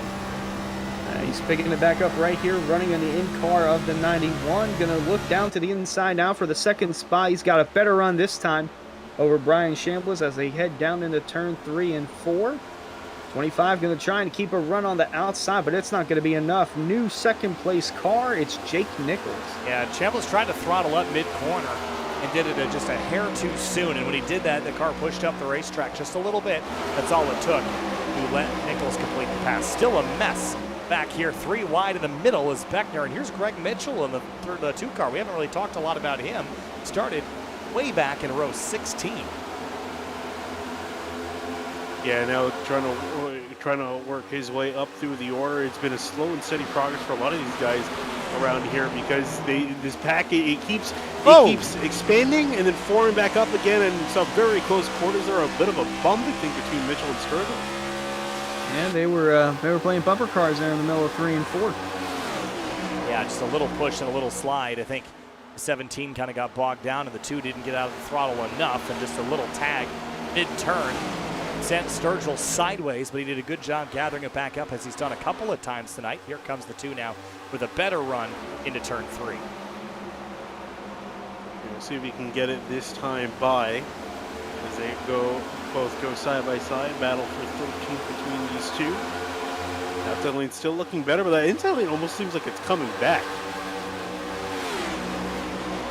Slowly but surely starting to come back, and good to see the 2 of Greg Mitchell run closer and closer towards the front after last week's early debacle in the area 500. And here we're coming back to the leader, David Weisser, who's currently being hunted down by the 91 of Jake Nichols. And there's the rest of the group over there, 3rd, 4th, and 5th on back. All good fights all throughout the field. We've had a couple looks at SimWrap Market replays tonight. Nice. To mean. Fans, be sure to check out simwrapmarket.com for custom iRacing paint scheme templates that are simple to use and help you stay more focused on the racetrack. Over, we got here about 55 laps ago. We are in the pit window, and I fully expect drivers that didn't pit earlier to be making their pit stops in the next couple of laps. But for now, the drivers that are kind of mid-fight, it's a little distracting, I think, to get out of this mix. Yeah, I think Eric has got more information for us about that pit window opening up. Eric? Hey guys, standing down here on pit road, just wanted to add what Kyle was saying there. I'm really impressed with the 1 car of Seth Noel, and actually, as I say that, here comes Bronson Stafford down pit road into his box. I'm going to watch this service here as he gets it done. He's 4 tires, fuel, and getting back out there. But I was just getting ready to say I'm impressed with Bronson Stafford and Seth Noel because they had maintained just 15 seconds off the lead. Despite having 20 lap older tires, the lap times between the guys that did not take tires under that 1 caution and the guys that everyone else that did have plateaued out. Everyone's running a 32.5 or thereabouts right now. So once the Stafford, Seth Noel, Andrew Player, expect them to come down pit road here, and Ryan Swan, expect them to come down pit road very soon to get service done. Thanks, Eric. And yeah, we're getting within that window for sure. I wonder if that will start kind of that ripple effect as everyone starts to see the advantage of newer tires. We're about 1.8 seconds off of our fastest laps of the night, Finian. So a fresh set of 4 Mr. Feelgoods, as Darryl would say. I think everybody wants one right about now. Oh, they definitely do. I'm sure they're willing to just kind of keep riding this out. I think they may want to save those fresh tires for a little bit later in the run and then kind of work around the guys that pit earlier. They'll have the advantage for pitting later. It's going to be tough for a lot of these guys to determine where that cutoff mark is for them and where they're going to really maximize their strategy, maximize their run. There's a 19 out of pit lane getting back on the racetrack. Player coming in for his stop right now. I think it's going to be interesting with how the rest of the field comes down pit road. If you're in a pack here, how are you going to be able to slow down and get on the pit road? Because these guys are running all 3 lanes, running all the way on the bottom, the middle, and the top. I think it's going to be difficult for those guys that are trying to pit on the bottom of 3 and 4 with how wide this track has gotten. That Balacino hitting pit lane, I think, in the background. No, it's another purple car having a look. As look at this battle. Here's Travis Beckner and the 84. They almost touched on the front straight, Finian. Yeah, that guy getting really close quarters here for some of these guys. Maybe a little bit too much action here. It's kind of funny because you would expect that people to sort themselves out by this point in the run, but this pack in general, this leading group rubbing around 10th, 15th place. There's been non-stop action between these guys since the restart. Sorry, Finney. Michael Sturgill disconnected. Potential internet-related issues for the 17, who was right in the middle of all this fighting we were watching the last little bit, Finian. Not what we want to see. Yeah, definitely not what you want to see here. And yeah, I just saw him flash out as well. Still waiting for the drop. Haven't had that just yet, but expecting that shortly. It's really unfortunate. As a driver, there's nothing you can really do. And speaking of unfortunate, for David Weisser, it's unfortunate that Jake Nichols has caught up with him now, right as the window for pitting is about to open. 50 laps to go here from Chicago. The 91 of Jake Nichols continuing to reel in the leader, David Weisser. Been a good battle up front, but Weishart has led the last little chunk here in terms of the lap leaders, the big ones. Weishart has led 42, Nichols has led 19, Chambliss has led 15. Hartz has led a couple as well. There are still just heard the radio. Sorry to cut you off. Travis Beckner coming down to pit lane. So first of the leaders to come down. It'll be interesting. Yeah, we'll have to take a look and see how he manages to get on the pit road here without being run over. Comes. Greg Mitchell's going to squeeze around the outside, and Beckner gets it woe down. This is a really challenging pit road to enter. We didn't really talk about this much in the pre-race, Finian, but this is one of the most challenging pit lanes to enter because of how far left. This infield is enormous here, and you have to really pull the car down to the inside. Very easy to overshoot. Yeah, there's always the issue of people overestimating how much they need to slow down as they come down on pit lane. As the pit stops start to roll in, as more and more drivers are here calling out a pit lane, there you see a race leader. Oh! He's going to spin off a pit lane! Well, that is one way to not win the race if this thing does go green to the end. That is not what the 33 of Weishart wanted to see. Still trying to get a handle of his car on pit road, but that might have just thrown the wind down the drain for the 33 team. Yeah, that is a real big bummer. That, I mean, again, I just mentioned it. See, the car was already destabilized here, and then right there, he just rev matched the downshift a little bit wrong, and it just kicked the rear tires out, and that's what spun out the 33. Yeah, I was actually just going to hand it over to you, Eric, before we just saw what happened there. Or as pit stops starting to occur, and more people starting to mess up going down the pit lane, Eric. Yeah, so I just watched David Weishart spin coming on a pit road, guys, but this is the halfway point of all the guys that stopped under that one yellow. This is their halfway point to the end of the race to split these tire stints in half. So not surprised to see everybody down here. 4 tires full on fuel, except Tom Bourne. He has not made a stop yet. Excuse me, he did not come down. That was Newbigging that just left his pit stall right in front of me.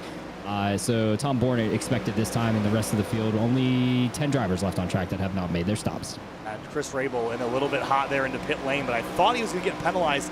Doesn't look like he did, Finian. Might have gotten away with that, but he charged a little too hot onto pit road. Yeah, it looks like he did end up getting away with that. That's always one of those things, the driver, you realize you're coming in a little bit too hot, he's going to have to hope and pray that you get it slowed down enough that you don't get caught by the speeding police and have to make another trip back down pit lane or have to just sit in your box.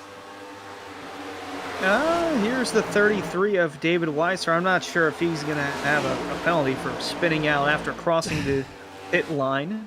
So I don't think we'll get a penalty for that because he entered pit lane properly. And then I think because he entered correctly the first time, Finian, he should be okay. Yeah, I'm actually surprised because in the past it has been, even if you don't leave through the green cones, usually it would give you a penalty. It didn't end up giving a penalty, and there wasn't anything cleared for him by the admin. So yeah, as you are correct in what you said, he never even actually got a penalty in the first place. But I mean, did pretty much get a penalty from the amount of time he lost by that incident.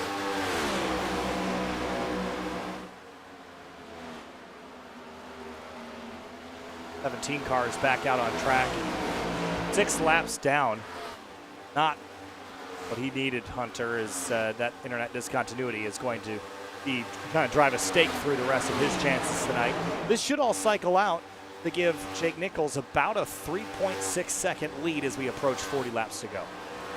Yeah, that misfortune from Weishart is definitely going to open the gap between himself and the 91 of Jake Nichols. And unless we get another caution here, we've only had, I believe, 1 yellow in this race. Correct me if I'm wrong. I think there was only 1 caution that's come out in this entire. That weird one. Yes, that would explain why I only remember 1 yellow and not 2. But I would take another caution to spice things up, and possibly give the rest of the field a chance at catching the 91 of Jake Nichols. And looking back on the previous history of mile and a halves from season 2, the average was 6 leaders, 7 lead changes, and 3 yellows for a lap count of 14 caution laps. So we've already got 2 yellows for 7 laps, and I'm not sure what we got for leaders and lead changes. I think we've had 6 leaders and 9 lead changes so far. Been a pretty competitive race in terms of who's been at the front. And the most laps led David Weisser in at 33. He will likely need a yellow to get another shot at leading this race. Here's the challenge, though, Finian, is that right now everyone is kind of spread back out. There is still a couple groups of cars spread around the racetrack, but not quite as racy as they were right after the restart. Yeah, no, I mean, you could maybe give that a little bit of time. That group that we've been seeing, that main leading group around from 5th place all the way back to 15th, they're all still kind of, they're still relatively packed up, not quite as much as we saw at the start of the run, but they're starting to get close back up together and battle for what should be 2nd place between Weishart and Chambliss once this whole cycle's out. Still waiting for them Seidenfeld and Cogswell to make their final stop. Yeah, they're still going at it on the racetrack. At the moment, it's the battle for 4th. It's Chambliss on the bottom, Weishart on the outside. Weishart trying to make up all the ground that he can. And with him going side by side with the 25, it's just losing time to the eventual race leader after the top 2 pit, Jake Nichols. Hitting lap number 100 here as we come out of turn number 4. Seidenfeld leads the way. Battle for 4th place is still on as they drag race each other into turn 1 here. And Jolie at 185 plus miles an hour, and I think Chambliss should squeeze this out, but the 33 is going to ride the high line again to carry that momentum. In terms of the pit stops, Chambliss last pitted 5 laps ago, Weishart 8 laps ago, so there's a 3-lap difference in Phoenix. As we've seen, that can matter later in this race. It definitely can. I think Chambliss is trying to use that advantage as much as he can off the corner, but can't quite get there. That run, that high lane, it's still typically the better place to defend, and that's where Weishart's pretty much stuck at. It's just trying to ride that high line, just kind of hope the 25 can't outpace him on the bottom lane, taking the shorter way around. They're both using up their stuff, though, trying to stay in front of each other, and Jake Nichols has just taken over as the race leader, so Seidenfeld and Cogswell will eventually have to come down pit road in the next handful of laps or so. And for the time being, a little bobble there from the 33 of Weishart, and there's Seidenfeld coming down pit road. Looks like he gets everything slowed down, potentially. Yeah, how close this might was. have overslid his pit box. Watch the 26, Cogswell right by him. Very, very close. He did make it to his box, and he will carry on and continue as we go back to that battle. Weishart will hang on for now. Yeah, I think what we're seeing here, I think really is Chambliss. I think he knows that he can't quite catch back up to Nichols, so might as well at least try to fight with Weishart. That's still going to be 2nd place, so I think that's where he's kind of at strategy-wise. And for Weishart, too, I think he's going to try to see if he can catch Nichols. That's a pretty deep hole to dig himself out of, although they have made up ground back 2 seconds. 2.2 seconds now between Weishart and Nichols. Actually less than 2, right above 2 seconds now between he and leader Jake Nichols, as Eric Weiland's back with an update.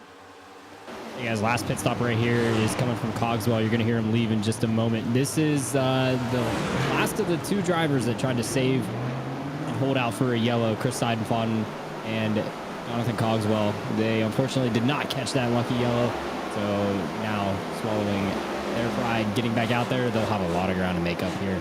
Still Jake Nichols, your leader, ahead of Weishart, Chambliss, and Jake is in Solar Flare camp is very much looking forward to this battle behind him. Means he can drive a little bit easier out front. Yeah, it's getting a little tighter. Thanks, Eric, as we head down into turn 3. Chambliss and Weishart, they're fighting over this. You want to know why? Because they're catching Jake Nichols by about 1/10 to 2/10 a lap, Finian. Maybe that's a little surprising, but now Chambliss is going to lead the way. Yeah, and Chambliss finally able to get to the outside lane and gets the pass done on Weishart. So at the moment, it seems like that's where things are going to run. We'll see if Weishart does have anything left he can catch back up to Chambliss. Get Chambliss with a slight tire advantage. But yeah, now both these guys technically catching Nichols. See if they can try to chase him back down and fight for the lead. It's going to be tough because you can imagine that 91 early in the race, he said he was chilling up in the lead while everyone was in behind him in the pack. I imagine he's probably chilling right now, just setting the pace. Yeah, I was going to say, it always seems to happen during the longer runs. That 91 car just somehow gets faster and faster, while it may seem like Chambliss and Weisser are closing in as we're overhead the 20 and the 29 battling on the racetrack for the 5th spot. The 91 just seems to get going whenever the time is right, but you got a good battle for 5th over here. Yeah, 5th place, Travis Beckner's got it. Rabel on the bottom wants it. Dom DeLeo is going to try to split the difference here between the 28.5 here in the middle if he can squeeze through this hole. Yeah, 22's been pretty aggressive. I've seen him in quite a few 3-wide spouts earlier on in the race. He's been willing to stick his nose where he needs to try to get the pass done. Gets past Beckner, is out looking to try to get past Rabel, but James Coyote also appearing in the mix, trying to take on both. Yeah, good battle here. Rabel in the 5th spot. DeLeo trying to take that 5th spot away, but the outside line is going to have a little momentum push from the 7 of Skyoli running in 7th. Beckner still trying to take away that spot. Currently runs in the 8th spot, and DeLeo slides across the bumper of Rabel. Now Rabel going to look back down on the bottom as 4th place driver Ryan Hartz watches in his rear view. Slide job! Slide job! Down there in turn number 3 and 4. This was the track where the slide job originated. Yeah, sure. Well, at least the saying as we head down the back straightaway. It looks like Rabel's got it back from DeLeo for now. It's getting spicy back here too a little bit. This is for 20th place, Shane Abbey in the 12, the 84 on the bottom, the 5 from Garrett Grant involved in an accident early up on the top. Yeah, I also want to mention with talking about Shane Abbey, he's drifted back here. He got some damage earlier on before the green flag pit stops occurred. He took a decent lick to the right side wall, so he has been slowly trickling down the order. It seems like he's stabilized in and around 21st now. He's trying to make up some ground. I think got a little bit of that damage fixed, just a little bit, not a whole lot. Well, he's got some squirrely business going on right in front of him. Simon Fine, Danny Ware. Looks like it's the 95 of Brandon Key as well. Shane Abbey, Ed Robertson, and Sturgill in the 27 just up the road. Titan is on new tires too. He should make pretty quick work of this group. 0 might try to jump up and follow him as Danny Ware. Oh, there's a 9. It's going to make it tight. Or not. 45 right. Will just drive right through it, Finney. Go ahead. Yeah, I know you can see this huge amount of speed difference with the fresher tires. Of course, 45 is a lap down. He's trying to race himself back onto the lead lap so you can start making out some more positions after waiting out so long. He almost gets cut off there by the 17 that makes his way on through. I also just wanted to mention Gosman Yodashiwu because he's been having a fantastic night. Started all the way back in 34th. He's up 25 positions up into 9th place. So it's been a really solid climb forward.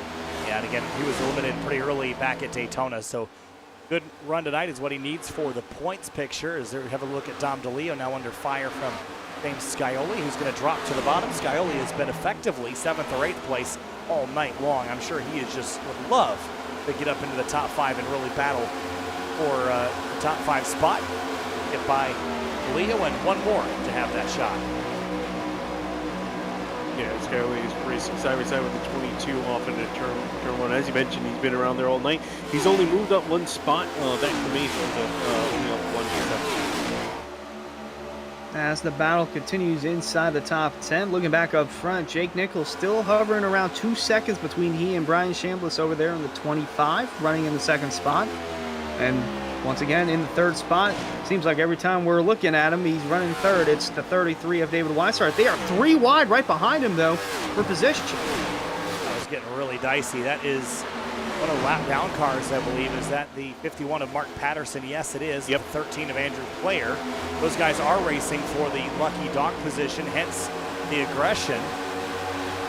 Late in the race, you got to fight for everything you got. Yeah, and Hart's also trying to waste no little time behind the slower lap cars, so he just dove to the inside, used pressure tires to make it stick, because he's under attack by Rabel, and behind him, you look at Scully and the 22 of DeLeo still going at it, right just in behind these guys, battle for 6th place. Yeah, DeLeo gonna have the lap car of Andrew Player in front of him, gives the spot to the 7 of Scioli for the moment as we ride on board the 22 DeLeo heading into turn 3. Yeah, it looks like Scioli kind of used the lap car there as a little bit of a pick. Galante, Ballard, and Beckner fight for 8th place in the background. Meanwhile, up front, Nichols has begun to stretch his lead. The advantage has swung back to the 91 thanks to his ability to save tire that kind of came into effect here in this long run, Finney. And again, if we get a late race restart, I'd put my money on the 25 or the 33, but this goes green to the end, and I think it's not a safe bet to bet against anybody or bet on anybody but this 91. Yeah, anyone's having to clear a pick late as this race goes on. I'm sure the 25 and 33 would love a caution to come out. I'm sure they're hoping someone's arm is itchy down the field, or we get a random caution like we did earlier in the race to kind of get everyone back together again.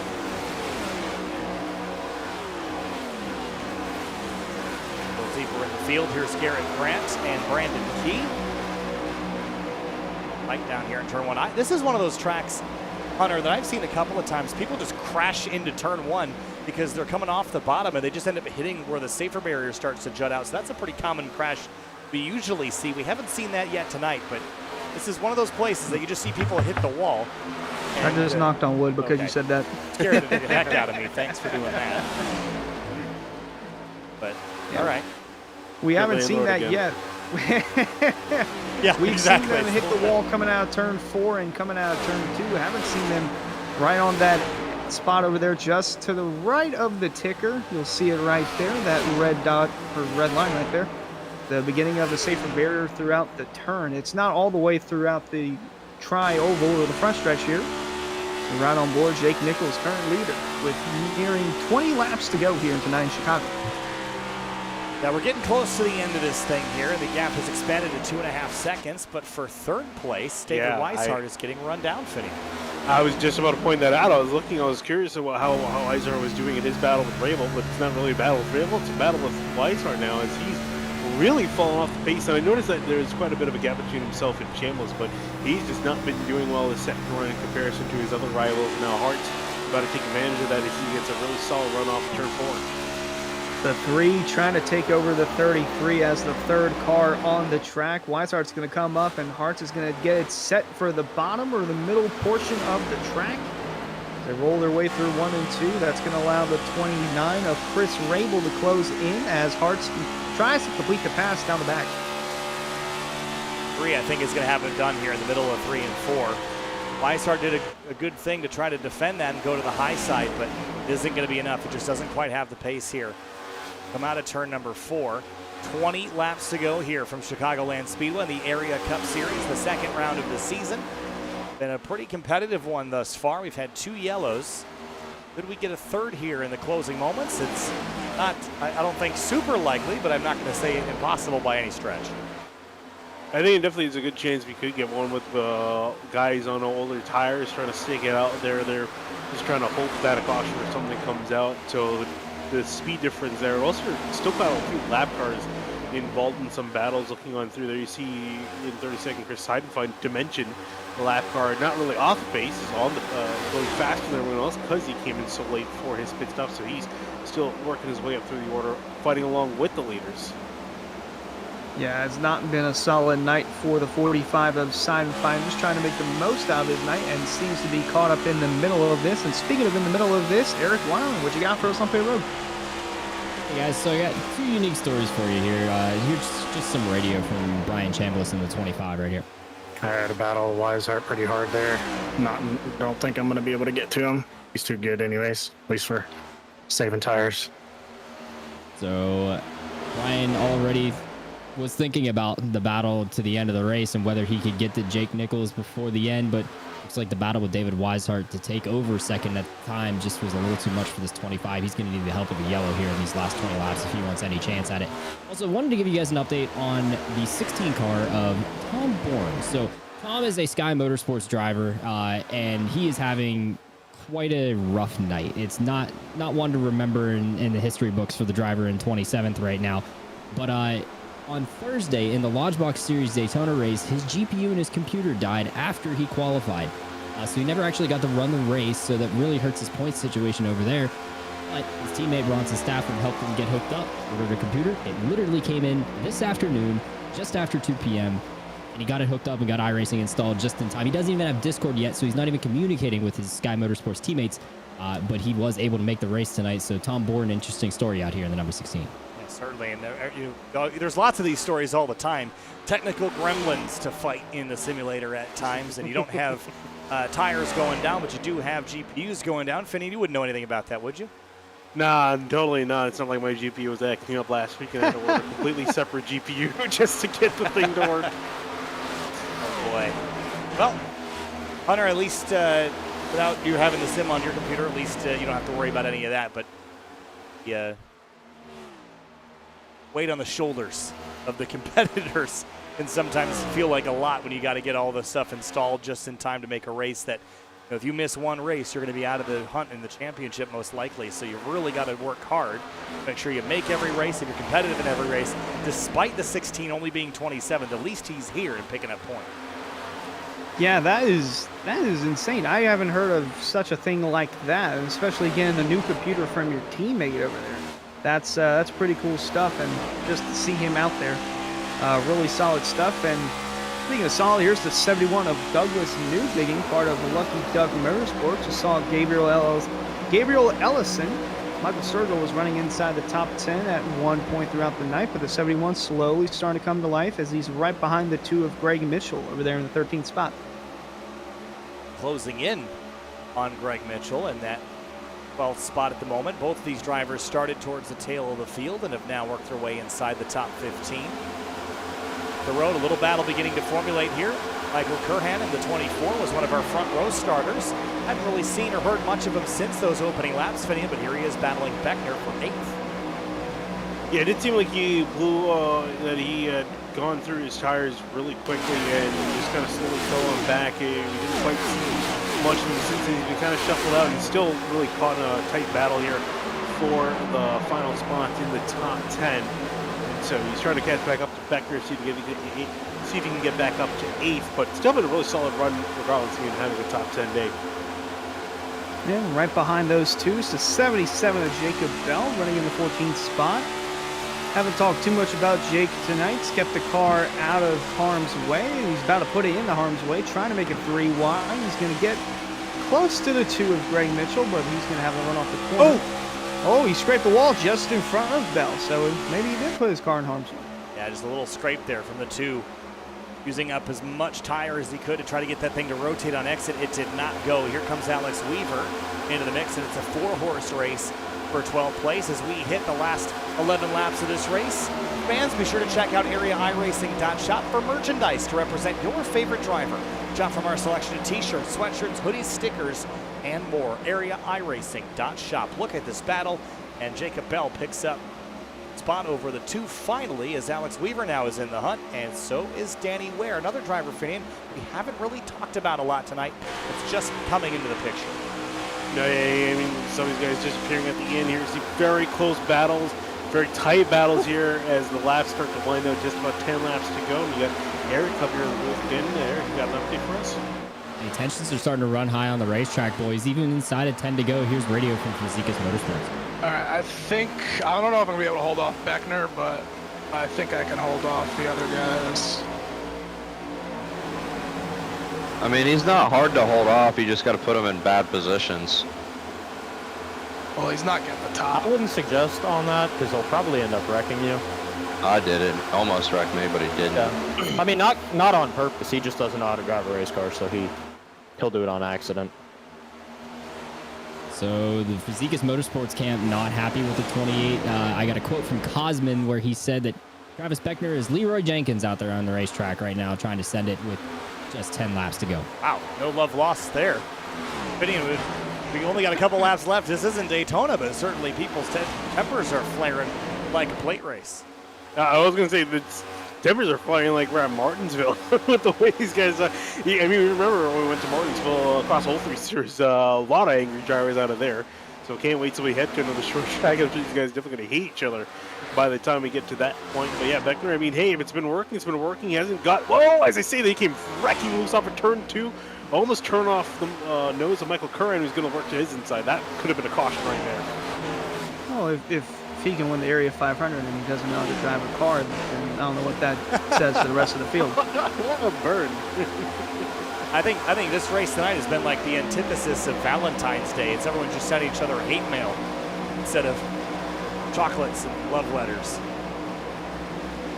Look at this. Look how tight this is through 1 and 2. Travis Beckner not leaving a ton of room there for Curhan, but 24 trying to battle back and grab that position. 9 slow on the apron. Not sure what's up with him. Got some more damage. He was already a couple laps down. Yeah, he's kind of running high. Yeah, I think that might be. I was trying to see where he did get that damage. Slow on the front stretch. Been like this for a little while. I don't know if he like underfueled the car and then realized he was running out of gas. I'm not quite sure what happened to the 9 of Bell, but he's gonna call it quits a few laps early before the end. Car on the wall, 18. Ricky Springer, 3 and 400. He was definitely up against the fence, but he's 13 laps down and far out of the mix. Yeah, he's just trying to get whatever he can out of that 18 car and running around the top. That's the that's about the Larson line level of the racetrack, but he's just trying to get the most out of what he can after being caught up in that early caution. So with 5 laps to go, Ryan Chambliss would need to gain 5 seconds of time to catch Jake Nichols or get a caution flag, which is looking increasingly likely with how aggressive everybody's been the last little bit. Here's James Scioli now running down Weishart, 5th. Yeah, great battle between them two. I was also just looking at Greg Mitchell and Douglas Newbig battling for keeping us put each other in the wall as they were coming off of turn 4. But you see Scioli getting the run on the 3-3, just about to have a look at the inside. We got battle for 3rd, 4th, 5th, 6th, all in this picture right here. Currently, the podium spot belongs to Ryan Hartz with 3 laps to go. Will he continue to hold on? He's got Chris Rabel all over his bumper, trying to find a way around Ryan Hartz. Rabel trying to get one of the blue ovals up onto the podium here, a little bit deeper into the top 5, but running out of opportunities to do so. Only about 3 miles left when we get back to the stripe. Yeah, Rabel's been following Hartz for a while. He's been on his bumper for like 20 laps or so. He's been chasing down the 3 of Hartz. I think now he figured now's the time to strike here. He's only going to have 3 miles to do it.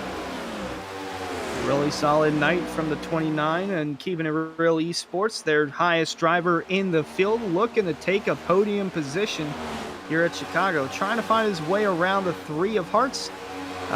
We got the 64 of Ed Robertson, the 12 of Shane Abbey. Battle for 21st place. That's how deep the fights go here at Chicagoland Speedway. Not just inside the top 5, but outside of the top 20. Still got side by side here as the 3rd place battle comes off turn 4, but for the white flag, Jake Nichols leads the way down into turn number 1. Yeah, it's been a fantastic day for the 91 car. He got out in front. We saw him get the lead. He said earlier in the race he was just chilling, and he's half a lap away from chilling to a checkered flag. Got a lead 60 of the 140 laps here tonight, almost half of the race, and picking up right where he left off. He won 3 out of the 4 mile-and-a-half races last season. He starts the first one of season 3 with a win. Jake Nichols gets the job done here at Chicago. Ryan Chambliss 2nd place. Ryan Hartz brings home 3rd over Rabel by a 1/10 of a second. Here's some battles to the line. Beckner, Curhan get their battle complete, and the rest of the field now streams across the start-finish line. 2 cautions en route to 140 complete laps. Jake Nichols picks up his first of what I can predict will be several wins on the 2022 season. Yeah, and I mean, I feel like we're gonna, if the 91 keeps running races like he did tonight, a lot of these guys are gonna have a tough time trying to get themselves near the front of the field because he's been out. He pretty much dominated this race after around the midway point. Jake Nichols will bring the car back to the front straightaway here. Crowds cheering for Solar Flare Racing's number 91 Toyota. And Burnout Celebration, the first of the fall season, pulls up alongside his teammate, the 41 of Tyler Nichols, and burns it down.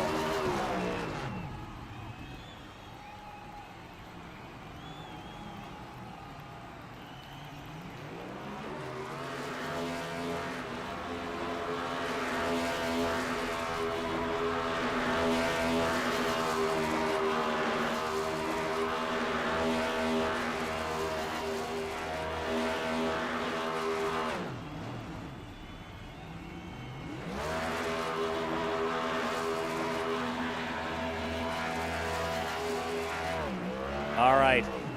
Jake Nichols, your winner here from Chicagoland Speedway. Let's have a look here at your results. Top of the board, the 91, Brian Chambliss, Ryan Hartz, Rabel, and Scioli. The rest of the top 5 here, Finian. strong run by all these drivers. Rabel, though, a great run. David Weisser led a bunch of laps but didn't quite get it done. Yeah, I really couldn't. I'm sure he's going to walk out of here the most disappointed. He easily had a car that was in position to win, fighting with Jake Nichols, but made that mistake on the pit stops, and then whatever happened to him on the second run, too, it wasn't just a pit stop. After that green flag pit stop, he just fell through the order, couldn't quite stick up there. So he's going to probably be disappointed what could have been. Now the rest of the order, Delonte Ballard, 2021 car finishes in 10th. Travis Beckner, first and 8th, not a bad start to the season. Hunter looking down the rest of the list. Other drivers that had decent runs tonight, Greg Mitchell, 13th. Not quite as good as I'm sure he would have liked, but an improvement from last week at Daytona.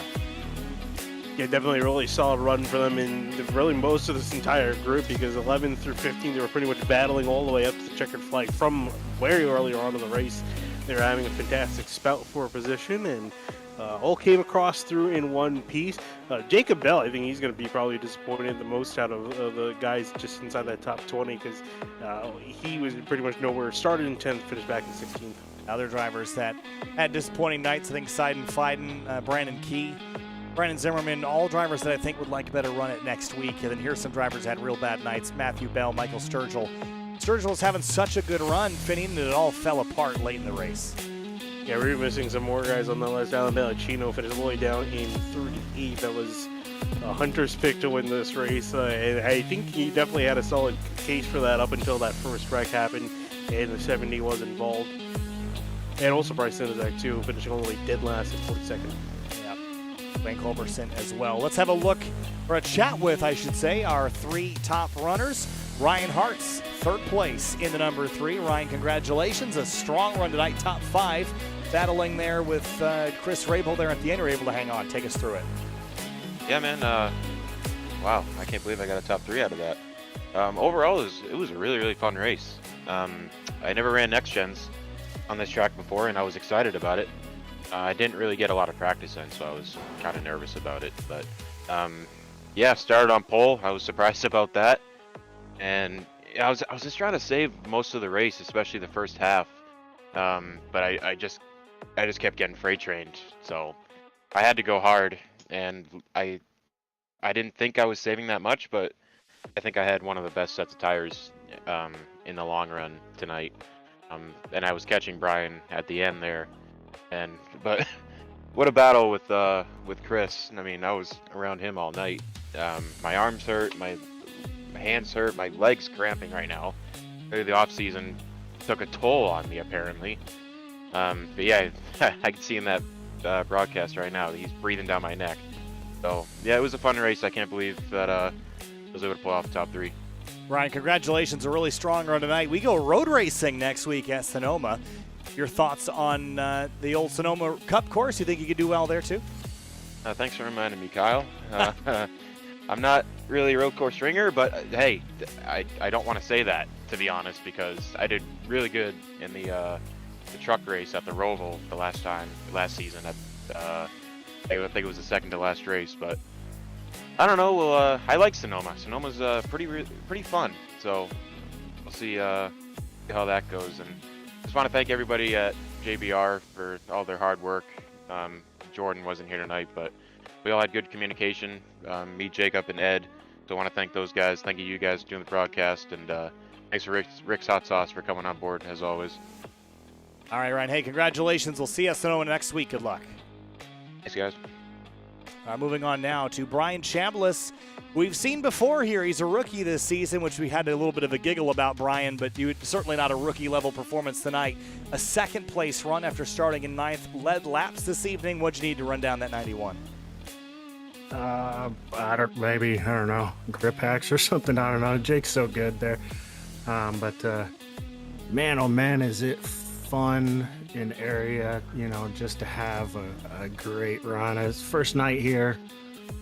Man, I'm super excited to be able to lead some laps, have a good showing, and it's been a rough time on the sim lately. So just get in this series and have a good run against this quality of drivers in here was it was mind blowing, and I'm super thankful for how this night ended. Could have been one spot better, but Jake's Jake, so He's the guy we're chasing. All right, well, hey, tonight, a strong start. Sonoma next week. How do you feel about that one? Not good at all. I did not know that's where we were going, so do not expect me anywhere near the performance tonight. So, but anyways, hopefully it'll be good. All right, well, hey, a strong start your season here in area. Brian, congratulations, and we'll see you at Sonoma, then Iowa, then Gateway the next couple rounds on the calendar. See you there. Yeah, we'll see you there. I want to give a quick shout out and thanks to my team, keeping it real esports, and thanks for Brandon and all my teammates. We'll catch you next week. All right, Brian, have a good night. Before we move on to Jake Nichols, we have audio from his last lap coming back around to the start finish. Top 10 still good though. With my bonus points is essentially that you finished like 7th or 8th instead for team wise. And that helps. Racking up these points are huge. Let's go, baby! All right, so racking up those points. A good start to the season. Jake Nichols picks up basically where he left off on top of the board. Jake, you mentioned racking up those points. Winning is a great way to do that. You're right back on top tonight. Early in the race, I didn't know if you were the one to beat. We saw the 33 be in the mix. We saw the 25 lead some laps, but at the end of the day, Jake Nichols and his long run pace won out again. Yeah, that was the goal. I was trying to just save as much tire as you could. With the grip we had, I mean, everyone was on top of each other for a while, so I kind of got lucky with my spots. Every time on restarts, I'd always end up being the leader of like a big train. So you'd pick up the pace for a lap or two, get a gap, and then you'd back it up and just keep cycling back and forth just to keep in that spot. And I'm glad we got a green flag run in there. It shows, we had a great group of drivers tonight. I mean, last season we had the same amount of people and we had caution. Be it was a short track with a setup that was tricky, but you still have a lot of people that haven't raced with each other, and we put on a pretty good race tonight and we didn't have many wrecks. So that's what you want to see early on. It helps me because I love focusing on the long run pace and just trying to read how people are driving their tires early and mid run and seeing what I need to do late to pass them. And everything worked out. I think Weisser made a mistake there entering pits. That definitely helped my case with what I was trying to do for that last run of the race. It would have been interesting if he didn't. It would have been close. I don't know if I would have beat him or not, honestly. I think we had the long run pace, but with dirty air being involved, it would have been close. It would have been a good battle till the end, but it was a good race no matter what in this Solar Flare Racing Toyota Camry with all these guys here in area. Well, Jay, congratulations picking up points and laying them down. Great win, first one of the season. I'm sure there'll be more, Jake. Have a great night. Enjoy this one. We'll see you at Sonoma next week. All right, thank you. See you there. All right, wrapping up the evening here. Finian, final thoughts on tonight's event. Familiar winner, but certainly the racing stands up for itself. That was a great race to watch. Yeah, that definitely was a fantastic race. I mean, if anyone wants a case of bringing back Chicagoland to the NASCAR schedule, you can probably have them show NASCAR the footage from this race, and this would mount a pretty good case for bringing it back on the schedule. Some great racing from everyone tonight. Only to have 2 cautions, really only 1 caution, 1 actual caution throughout the night. These guys did a fantastic job, and it wasn't because they're taking it easy. We saw hard racing all through the night, and guys just being respectful. I will be the head advocate for the bring NASCAR back to Chicagoland. I haven't even seen the street course. Bring Chicagoland back, all right? Like I mentioned earlier, the race stunk. Okay, I'll admit it stunk when it was the first playoff race or when it was in the playoffs. Then they moved it to the middle of the summer, 2018 and 2019. Different packages in both races. Still great racing, great finishes to both events. It's a shame that we are not at that track currently, but if the Chicago street course doesn't work out, they still have this track as a backup plan, but I still feel like this should be the track that NASCAR goes to. Perfect for 1.5 mile racing. We saw it was like a mini Daytona, kind of like what they wanted Atlanta to be. They might turn Texas into that, or you might as well just bulldoze and make it a Walmart. But point is, Chicagoland, great track, great racing tonight. I loved what I saw, Kyle. Eric, final quick thoughts here on Chicagoland Speedway Race 2. Hey, just to piggyback, I mean, that's the reason I love iRacing right there, is just being able to preserve the history of some racetracks that don't get to show off what they can do with some new styles, new packages, everything of the like. Man, first true test of everybody tonight in terms of pace and what they're going to have for a season, and no surprise that Jake Nichols leads 60 laps en route to another Area Cup Series win.